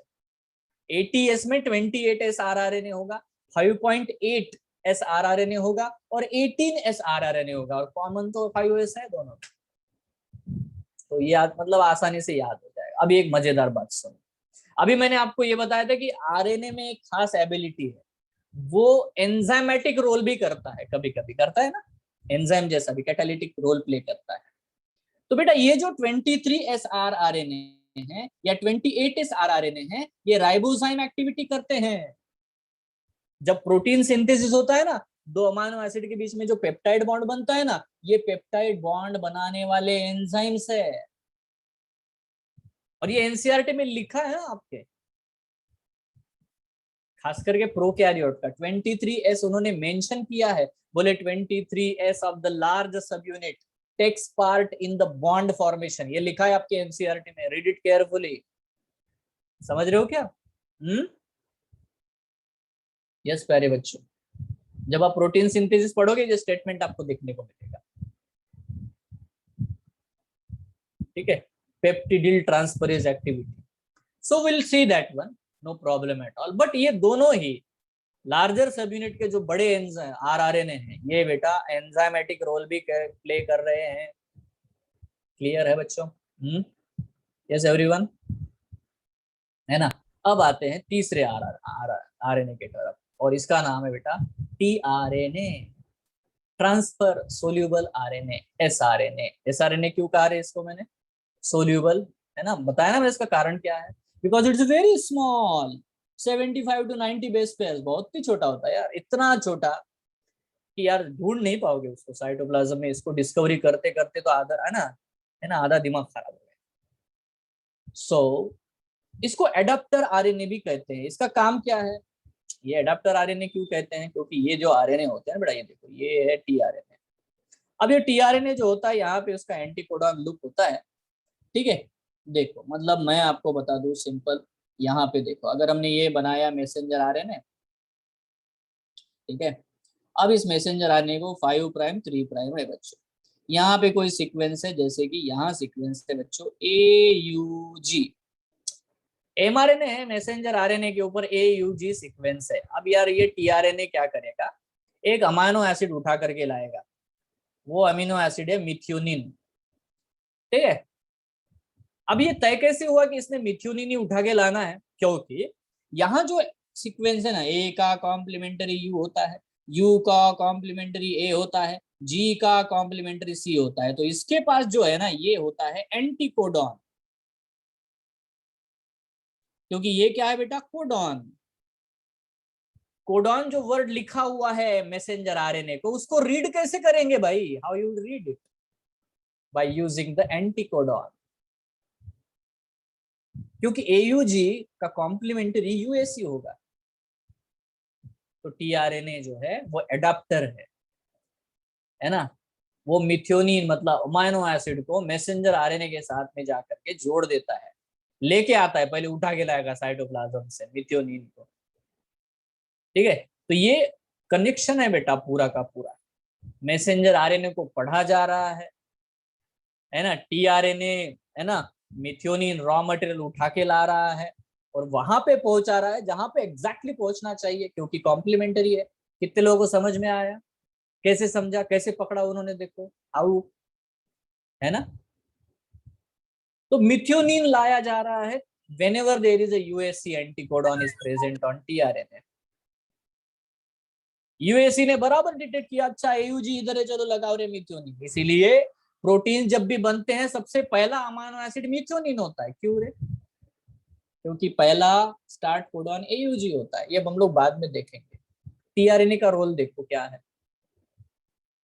टीआरएनए का रोल दो है यार, एक है ना, एक तो अमीनो एसिड को उठा के लाओ, और दूसरा मैसेंजर आरएनए को पढ़ो, codon by codon, codon by codon, और ये सारों को पकड़ करके एक जगह पे बेटा घुमाते रहो, जोड़ते रहो। ये काम है आरआरएनए मतलब राइबोसोम का। ठीक है, राइबोसोम उनको बेटा ग्रिप देता है, दोनों को भी, टीआरएनए को और एमआरएनए को रिएक्ट करने के लिए। ठीक है, तो इस तरह से तीनों आरएनए मिलकर के बेटा प्रोटीन सिंथेसिस करते हैं रे। ठीक है, तीनों आरएनए, एक ऐसा नहीं एक आरएनए से काम चलेगा नहीं है। एक माल मटेरियल उठा करके लाएगा, एक मैसेज लेके आएगा, और एक कारखाना चल पाएगा। ठीक है, तो ये समझो आप थोड़ा ध्यान से, है ना। विदाउट आरएनए क्या प्रोटीन बन सकता है? बिल्कुल नहीं, बड़ा मुश्किल है, बड़ा ही मुश्किल है। तो देखो टीआरएनए के बारे में सबसे ज्यादा क्वेश्चंस पूछते हैं, ऐसा क्यों? क्योंकि इसका स्ट्रक्चर बड़ा ही अजीब है। ठीक है, तो नंबर वन थिंग यहाँ पे हम लोग थोड़ा सा यहाँ देख लेते हैं बच्चों। देखो यहाँ पे मैं आपको बात बताना चाहता हूँ, जो भी टीआरएनए का स्ट्रक्चर है, ये है सबसे पहला स्ट्रक्चर जो कि बहुत फेमस है। इसको बोलते हैं हम लोग clover leaf model of the tRNA. It's a tRNA clover leaf model. ठीक है, देखो यहां से कहानी शुरू होगी, 5' से पढ़ते हैं ना हम लोग, 5' से पढ़ना शुरू करते हैं। ठीक है, तो यहाँ पे बेटा 5' से हम लोग पढ़ना शुरू करते हैं। 5' पे सबसे पहला जो बेस होता है वो ग्वानिन होता है, जी, गोल्ड मेडल। सबसे पहला जो आएगा उसको गोल्ड मेडल मिलेगा। ठीक है, तो सबसे पहले पोजीशन पे जी होगा, ये बात याद रखो। ठीक है, नाउ अंडरस्टैंड करते हैं बेटा यहाँ पे कि ये जो है, ये देखो ये सीक्वेंस ऐसे शुरू हुआ, यहाँ से नीचे उतरा। ठीक है, यहाँ पे आप देख सकते हो, लो यहाँ ये लेते हैं बेटा, इस तरह से यहाँ पे फिर फोल्ड हो गया। फिर बेटा उसने एक लूप बनाया, लूप बना करके फिर एक बेस पेयरिंग वाली एरिया आर्म बनाया, फिर नीचे झुका आर्म के लिए, फिर बेटा एक लूप बनाया, फिर एक आर्म का पोर्शन बनाया। यहाँ पे एक छोटा सा आर्म होता है जो वेरिएबल है, हर टीआरएनए में इसकी लेंथ जो है कम ज्यादा होती है। फिर एक आर्म बन रहा है, फिर एक लूप बन रहा है, और ये आर्म बन रहा है, और अल्टीमेटली बेटा डीएनए इस तरह से 3' एंड पे खत्म हो जाता है, आरएनए, है ना, नॉट डीएनए। ठीक है, आरएनए जो है ना 3' एंड पे खत्म हो जाता है। इस तरह से इसका स्ट्रक्चर आपको विद इन अ साइटोप्लाज्म देखने को मिलता है। ये ओपन किया हुआ मॉडल है, मतलब ये ऐसा होता नहीं है। इसको अगर हम खोल के देखेंगे तो ये क्लॉर लीफ जैसा दिखाई देता है। नाउ क्वेश्चन आता है, ठीक है, इसमें जो लूप्स है उनके क्या क्या नाम है। पहला जो लूप है, मतलब यहां से पढ़ना शुरू करें ना पहले नंबर पे, तो first loop is a DHU loop, इसको डी लूप भी कहते हैं हम लोग। ठीक है, पहला लूप है डी लूप, DHU लूप। ठीक है, DHU एक अलग ही प्रकार का बेस है, मतलब यूरेसिल है जो मॉडिफाई हुआ है, जिसको हम लोग बोलते हैं डाई हाइड्रोक्सी यूरेसिल। तो यहाँ पे देख पा रहे हो बेटा, यहाँ पे डी लगा हुआ है, यहाँ पे डी लगा हुआ है, इसीलिए इस लूप में ये यूरेसिल का मॉडिफाइड फॉर्म आपको देखने को मिलता है, इसलिए इसको डी हाइड्रोक्सी यूरेसिल लूप कहते हैं, डी लूप कहते हैं। उसके तुरंत बाद बेटा ये आर्म फिर से नीचे जाएगा और एक लूप बनाएगा। ये जो लूप है बेटा, ये एंटी कोडॉन लूप है। एंटी कोडॉन में यहाँ पे जो 3 बेसेस होते हैं वो मैसेंजर आरएनए के ऊपर जो भी कोडॉन है उसको पढ़ने के लिए ही बने होते हैं, इसलिए इस लूप को हम एंटी कोडॉन लूप कहते हैं। क्लेवर लीफ, लौंग का पत्ता जो होता है वैसा स्ट्रक्चर। ठीक है, एंटी कोडॉन लूप। इसको बेटा देखो, थर्ड वाला जो है इसको तो बाद में समझेंगे हम लोग, वोबल क्या है, दैट विल स्टडी लेटर। ठीक है, यहाँ पे देखो ये वेरिएबल आर्म आपको देखने को मिलेगा, ये छोटा सा। तो वेरिएबल आर्म हर इसमें हर टीआरएनए को डिफरेंशिएट करता है, मतलब अलग अलग होगा। ठीक है, so that is not that much, उसको उतनी स्टडी की नहीं गई है कि वो होता क्यों है भाई वेरिएबल आर्म। ठीक है, so that is a point of research. Now देखो यहाँ पे एक और लूप आपको देखने को मिलता है जिसको हम लोग कहते हैं T-Psi-C लूप। ठीक है, यहाँ पे भी बेटा आपको 2 यूरेसिल जैसे, मतलब यूरेसिल के ही modified form of the loops, मतलब बेसिस देखने को मिलते हैं। एक है आपको टी, और फिर साई और सी, मतलब ये 3 सीक्वेंस आप देख सकते हो जो कंटिन्यूएशन में आपको दिखाई दे रहा है, क्योंकि हम पढ़ते हैं 5' to 3' और यहीं से आ रहा है 5' से 3', तो ये लूप कहलाता है T-Psi-C लूप। ठीक है, सी तो पता ही है आपको, पर T-Psi-C, टी यूरेनी है ना, थायमीन नहीं होता यहाँ पे, है ना, थायमाइन है ना। यहाँ पे देखो साय नाम का, साय क्या है मैं आपको नीचे लिखा हुआ है वो दिखाऊंगा। सो देखो बिल्कुल सिंपल है, मतलब यहाँ पे आपको ये समझना है कि पहले धूप आती है, धूप आती है ना, फिर बेटा बुरे दिन आएंगे। ठीक है, बुरे दिन होते हैं एंटी, बराबर है। जिंदगी शुरू होती है गोल्ड मेडल से, 5' से, फिर धूप। ठीक है, धूप में तकलीफ होती है, बहुत गहरी धूप है। उसके बाद में बेटा जिंदगी में ये जो भी दुख है एंटी कंडीशन से वो चले जाते हैं, और फिर छाव के समय आता है बेटा, है ना। तो कभी न कभी तो सुख आता है, और अंत में बेटा है ना जीवन खत्म हो जाता है, 3' एंड। है ना। ये इमोशनल कहानी यहाँ पे टीआरएनए की है, इसको याद रखने के लिए ज्यादा इमोशनल होने की जरूरत नहीं, जस्ट टू रिमेम्बर, है ना। इस साइकिल को याद रखो, है ना। जी में जन्मे, धूप है, ठीक है, आप कोई भी चीज बना सकते हो, आपकी मर्जी है, बट याद रखने के लिए, ठीक है। सो देखो इस तरह से आपको ये बिल्कुल याद रखना है। अगर मैं इस डायग्राम को उल्टा बना दूं, मतलब 5 डैश की तरह लग दूं, तो डी लूप भी उधर आ जाएगा, है ना। तो जहां पे इसलिए समझना है कि 5 डैश एंड से जब भी शुरू होगा तो पहला लूप कौन सा आएगा रे, ऐसा क्वेश्चन आया था। मतलब फर्स्ट लूप कौन सा होता है, डी लूप या T psi C loop? Answer is D loop. Yes everyone, है ना। पहला लूप हमेशा कौन सा होगा बच्चों, डी लूप, ठीक है। तो यहाँ बेटा देखो सिंपली एक और पॉइंट नोटिस करना है आपको, 3 डैश एंड पे देखो एक सीक्वेंस दिख रहा है। इस सीक्वेंस को हम लोग कहते हैं CCA। मतलब आप कोई भी टीआरएनए उठाओगे ना, उसके 3 डैश एंड के ऊपर हमेशा ये सीक्वेंस होगा CCA। और ये जो एडेनिन है, आखिरी का एडेनिन, वहां पे अटैच होता है बेटा अमाइनो एसिड। जैसे अभी मैंने बताया था टीआरएनए के ऊपर मिथियोनिन अटैच किया था, तो यहाँ पे एडेनिन है बेटा। एडेनिन जो है, मतलब ये जो है एडेनिन आखिरी वाला, उसके बाद में जो OH होता है वहां पे लगता है बेटा अमीनो एसिड, इसीलिए इसको हम लोग कहते हैं amino acid binding site. Question number 1 tRNA का, अमाइनो एसिड बाइंडिंग साइट कहां पे प्रेजेंट होगा? Answer is sir eight the 3 dash and. ये सबसे ज्यादा क्वेश्चन, समझ रहे हो हैं? क्यों भाई, बताओ, अमाइनो एसिड जो भी लाते हैं उठा उठा करके, वो एक्चुअली कहाँ अटैच होता है? तो वो अटैच होता है 3 डैश एंड की तरफ, 3 प्राइम, जहां पे कौन सा सीक्वेंस होता है हमेशा, CCA ये सीक्वेंस होता है। Is it clear? सर उसका काम क्या है? किसका? अमाइनो एसिड बाइंडिंग साइट का अमीनो एसिड को बाइंड करना। मतलब किसके लिए? अच्छा, ये चीज क्या है, मिथियोनिन लाया ना, क्यों लाया? प्रोटीन सिंथेसिस करने के लिए, है ना। अगर प्रोटीन सिंथेसिस की जगह पे, साइट पे वो रॉ मटेरियल उठा के लाना चाहता है, देखो प्रोटीन तो अमीनो एसिड को जोड़ जोड़ के बनेगा ना, है कि नहीं? यस। यस, हाँ। तो अमीनो एसिड को उठा करके लाएगा ना बेटा, जहां पे प्रोटीन सिंथेसिस हो रही वहां अमीनो एसिड लाए जाएंगे। कौन लाएगा? टीआरएनए। इसलिए नाम क्या है, ट्रांसफर आरएनए, है ना, सर वही तो ट्रांसपोर्ट। बोलो। हर एक अमाइनो एसिड के लिए अलग अलग टीआरएनए होगा कि एक ही होगा? मैं वही तो बताया, है ना, वही तो पॉइंट है। मैंने कहा कि जिस तरह का एंटी कोडॉन होगा उसी प्रकार का अमीनो एसिड यहाँ पे अटैच होगा, है ना। यहाँ पे UAC है इसीलिए मिथ्योनिन लगा, नहीं तो नहीं लगता था। करेक्ट है? Yes sir. हाँ, तो ये चीज हमें पढ़नी है। तो मैंने कहा कि ये यहाँ पे बेसिक है कि देखो वो अमीनो एसिड लाएगा according to the anticodon and codon, वो अमीनो एसिड उठा के लाएगा। तो आप देख सकते हो कि नीचे एंटी कोडॉन लूप है, यहाँ पे एंटी कोडॉन लूप है,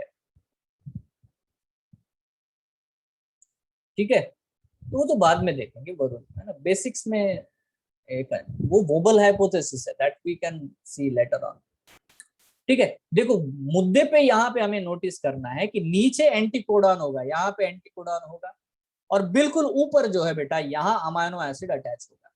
अमीनो एसिड बाइंडिंग साइट कहाँ पे है? तो यहाँ पे है, ठीक है। नाउ अब क्वेश्चन आता है, सर क्या टीआरएनए और अमीनो एसिड एक दूसरे को पहचानते हैं?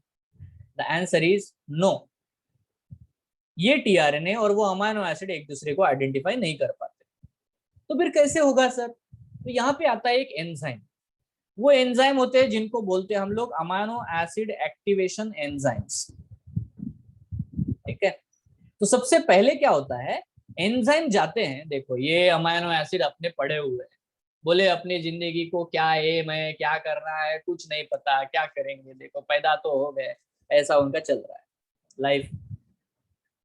फिर यहाँ पे ये मोटिवेटर जाते हैं, एंजाइम्स जाते हैं, बोलते हैं अरे अमीनो एसिड चलो, प्रोटीन बनाने का कार्यक्रम शुरू हो चुका है और तुम्हारे जिंदगी का एम है तुम्हें प्रोटीन का पार्ट बनना है, चलो।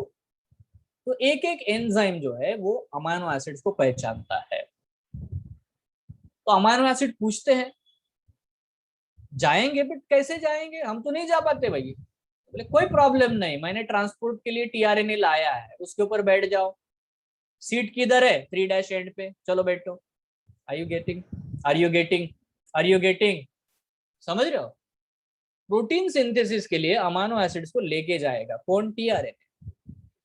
बीच में बेटा, इनके बीच में है ना, ये जो ट्रांसपोर्ट है टीआरएनए और अमाइनो एसिड के बीच में, इसमें एक एंजाइम आएगा, वो एंजाइम दोनों के बीच में बेटा सेटिंग करवा देगा, tRNA as well as amino acid, उन एंजाइम्स को।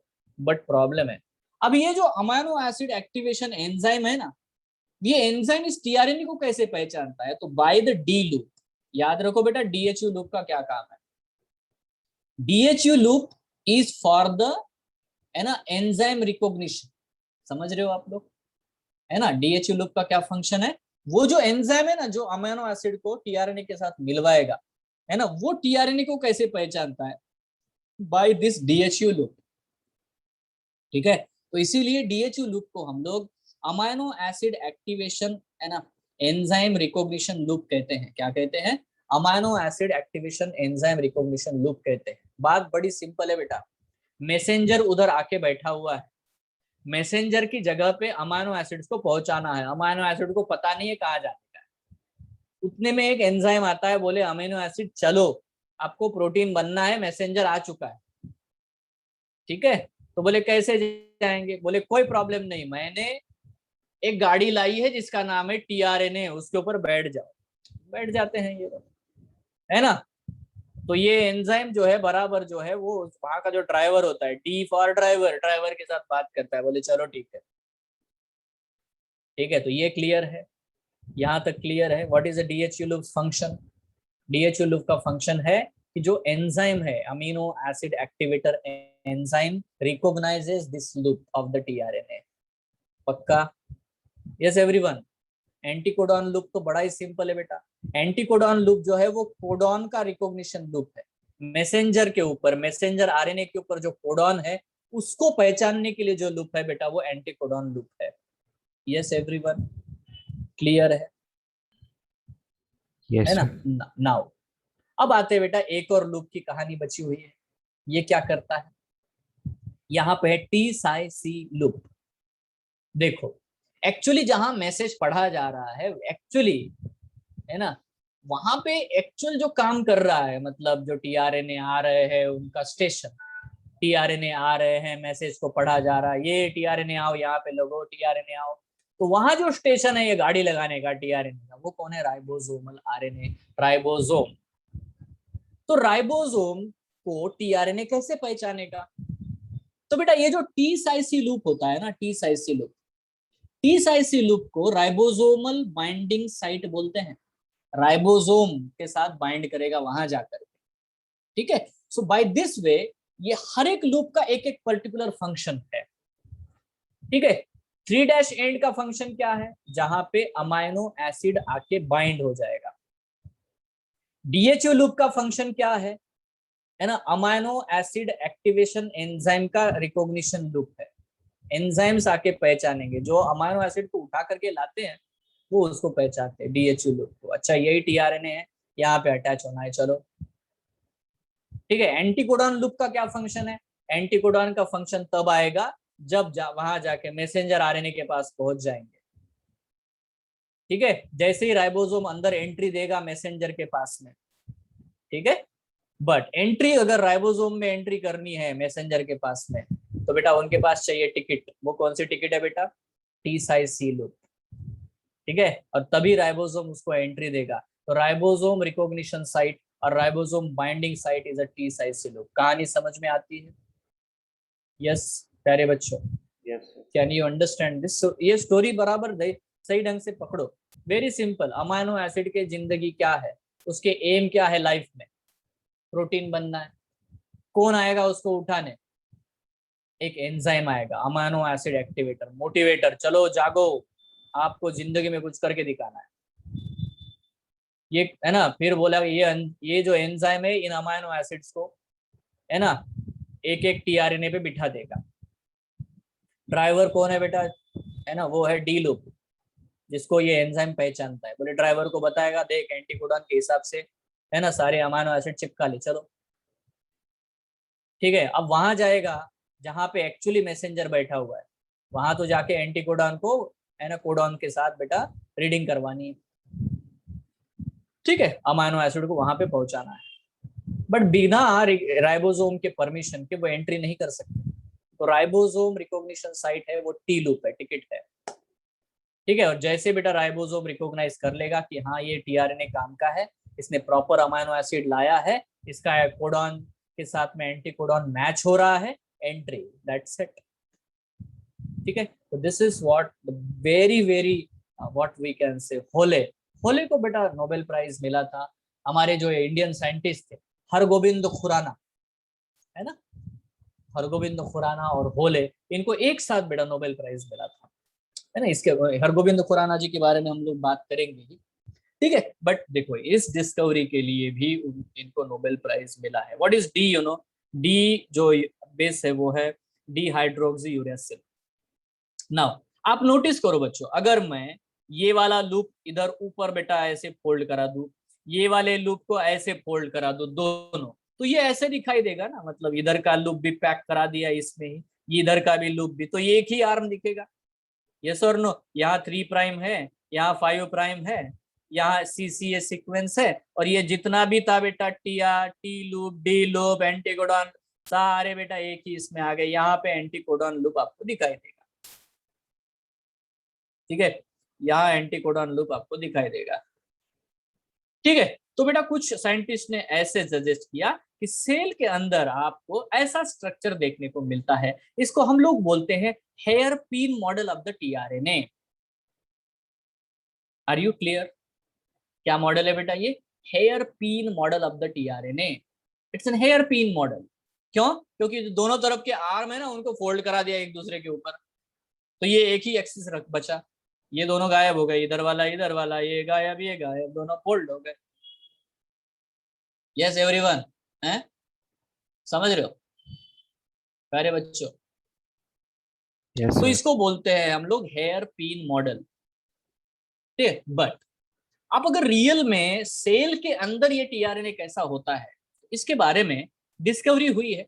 मतलब उसका रियल 3D स्ट्रक्चर जो है, real 3D structure of tRNA is inverted L shaped structure, inverted L shaped structure. तो इसको समझने के लिए बेटा मैंने यहाँ पे आपको एक बढ़िया चीज दिखाई है, देखो ये टीआरएनए को आप ध्यान से देखो, ठीक है। आपको कंसेप्ट और अच्छे से समझना है, इसलिए मैंने उल्टा ड्रॉ किया है। अब देखो यहां से शुरू किया बेटा 5' से, तो 5' में सबसे पहला बेस कौन सा होता है बेटा? G, यस और नो? 5' में पहला कौन सा होता है? G, है ना। तो बेटा ये 2 नंबर कौन है ब्लू कलर वाला? D loop. 3 नंबर कौन है बेटा ग्रीन कलर वाला? Anticodon loop. 4 नंबर कौन है जो ब्लैक कलर का है? वो टी साइज सी लूप। बाकी बचा यहाँ पे ACC सीमेंट, CCA पढ़ेंगे क्योंकि हमेशा रीडिंग 5 to 3 होता है। और लास्ट में बेटा 3 जो है उसमें लग जाता है अमाइनो एसिड, तो ये है amino acid binding site. Yes, now imagine इस स्ट्रक्चर को आप एकदम से नीचे यहाँ देखो, आपको चीज समझ में आ जाएगी। देखो रेड कलर का पोर्शन है 5 और 3' एंड्स, ब्लू कलर का पोर्शन है डी लूप, ब्लैक कलर का पोर्शन है टी साइज सी लूप, और बेटा ग्रीन कलर का पोर्शन है anticodon loop. See what happened, ठीक है। ये वाला ब्लैक कलर वाला टी साइज लूप इधर की तरफ फोल्ड हो गया, ठीक है, ऐसे ऊपर आ गया इधर, क्लियर। ये जो लूप है सेकंड वाला बेटा वो यहाँ पे आकर के इधर मर्ज हो गया, ठीक है। ये जो एंड है ये वाला जो है 5' 3' एंड बेटा वो इधर इधर इधर तरफ टर्न हो गया, ठीक है। और जो एंटीकोडॉन लूप है बेटा वो नीचे की तरफ है। इस तरह से 3D कॉन्फ़िगरेशन आपको रियल में जब हम लोगों ने स्ट्रक्चर जो है कंप्यूटेशनल है ना, आर्टिफिशियल इंटेलिजेंस से भी हम लोग बनाते हैं, यहाँ पे bond angles, configuration, bonds between the base pairs, ये सब चीजों का ध्यान रख करके जैसे हम डीएनए का डबल हेलिकल स्ट्रक्चर बनाते हैं, वैसे अगर टीआरएनए का 3D स्ट्रक्चर बनता है तो वो इन्वर्टेड एल शेप्ड है। This is an L shape, inverted L shape structure. Yes, ठीक है। अब ये कलर्स क्या रिप्रेजेंट कर रहे हैं, आपको लूप्स कहाँ पे हैं ये दिखाने के लिए, बस उतना ही है, ठीक है। सो है ना, सो जिसको बोलते हैं बेटा inverted L shape structure of the tRNA.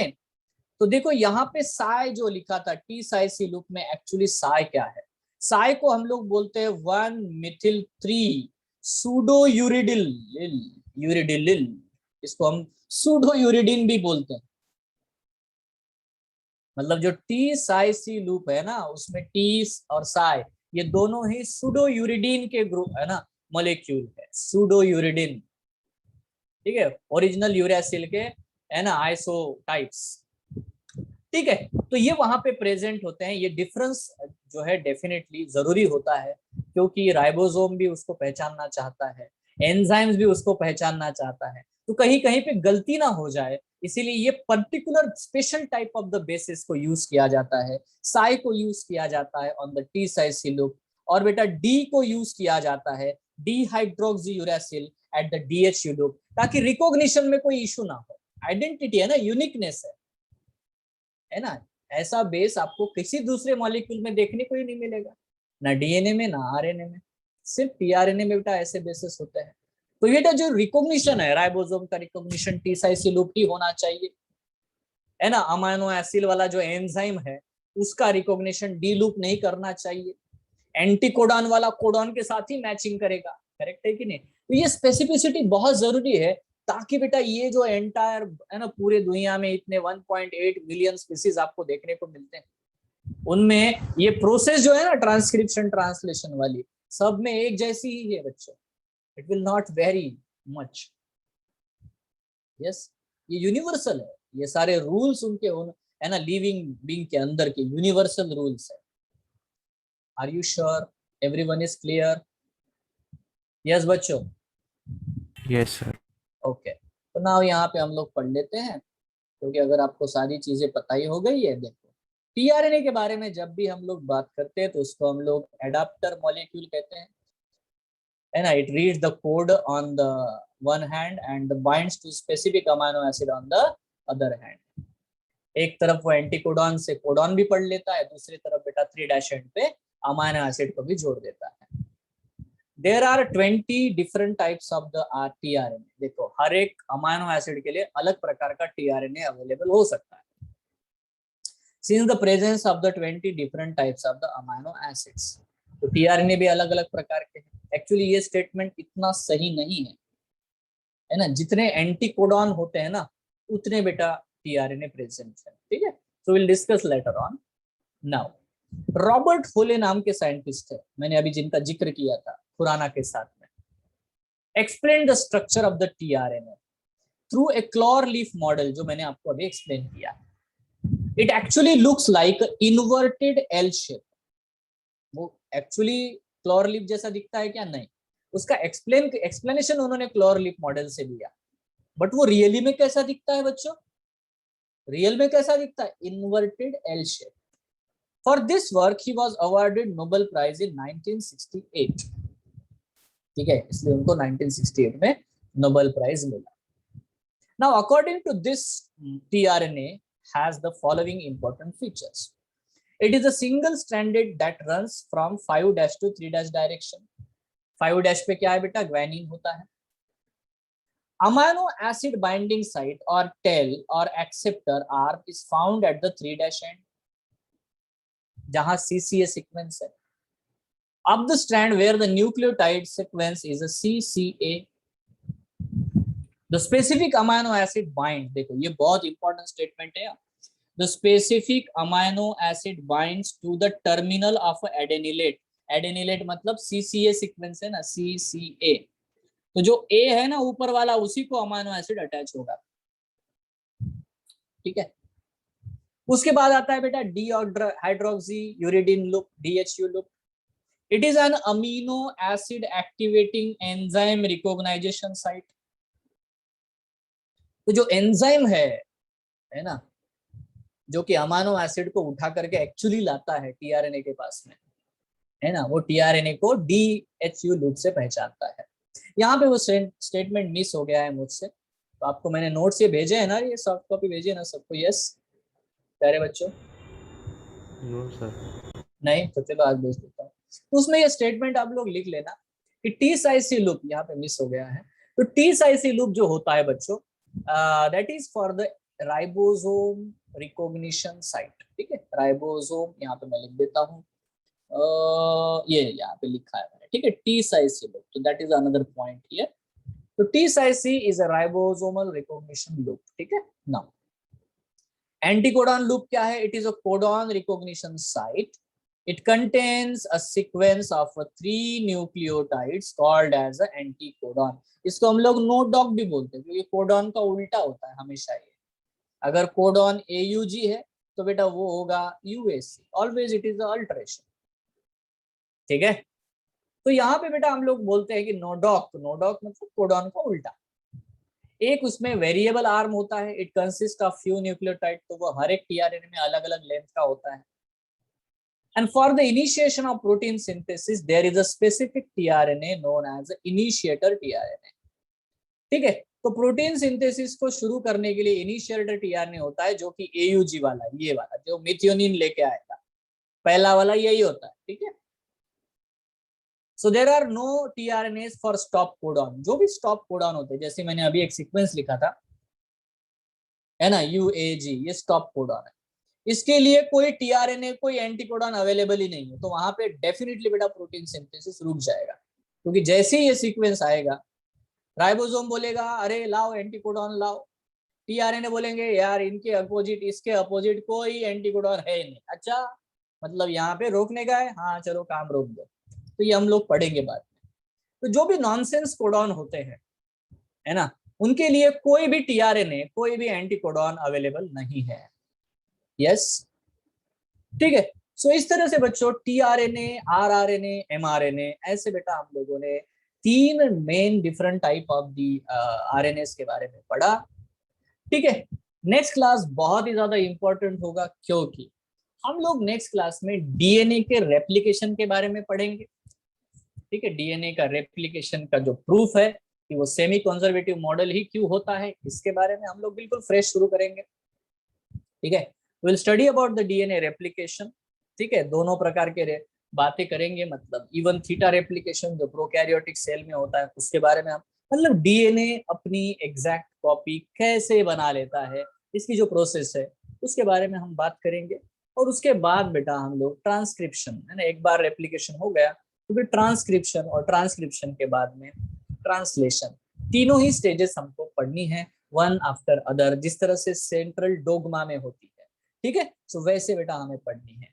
तो आज मेरे प्यारे बच्चों यहीं पे हम लोग अपना क्लास खत्म करते हैं, क्योंकि अगर मैं अभी रेप्लिकेशन शुरू करूंगा तो उसका कोई, है ना, ज्यादा इम्पैक्ट नहीं हो पाएगा आपके ब्रेन के ऊपर। तो जस्ट स्टॉप इट हियर। ठीक है, विल स्टडी। अगर आपको कोई डाउट है तो आप पूछ सकते हो, थोड़ा बहुत समय यूटिलाइज करते हैं, बोलो। If you have any doubt, you can ask. If you do not have any,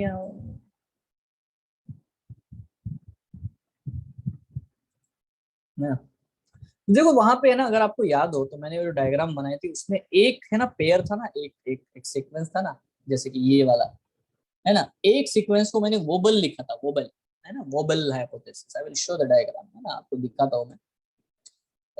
यहाँ पे देखो, यहाँ पे, या आप देखो मैंने लिखा हुआ है, क्या लिखा हुआ है, ये देखो, वोबल पोजिशन। ठीक है, इसको याद रखना, मतलब जब हम वोबल हाइपोथेसिस पढ़ेंगे तब मैं बताऊंगा कि यार ये क्या चीज होती है वोबल पोजिशन। ठीक है, so anyway this is entire simple things that we have to understand. ठीक है, सो आज बेटा, आज के लिए यहीं पे रोकते हैं हम लोग। Thank you, have a nice night, good night.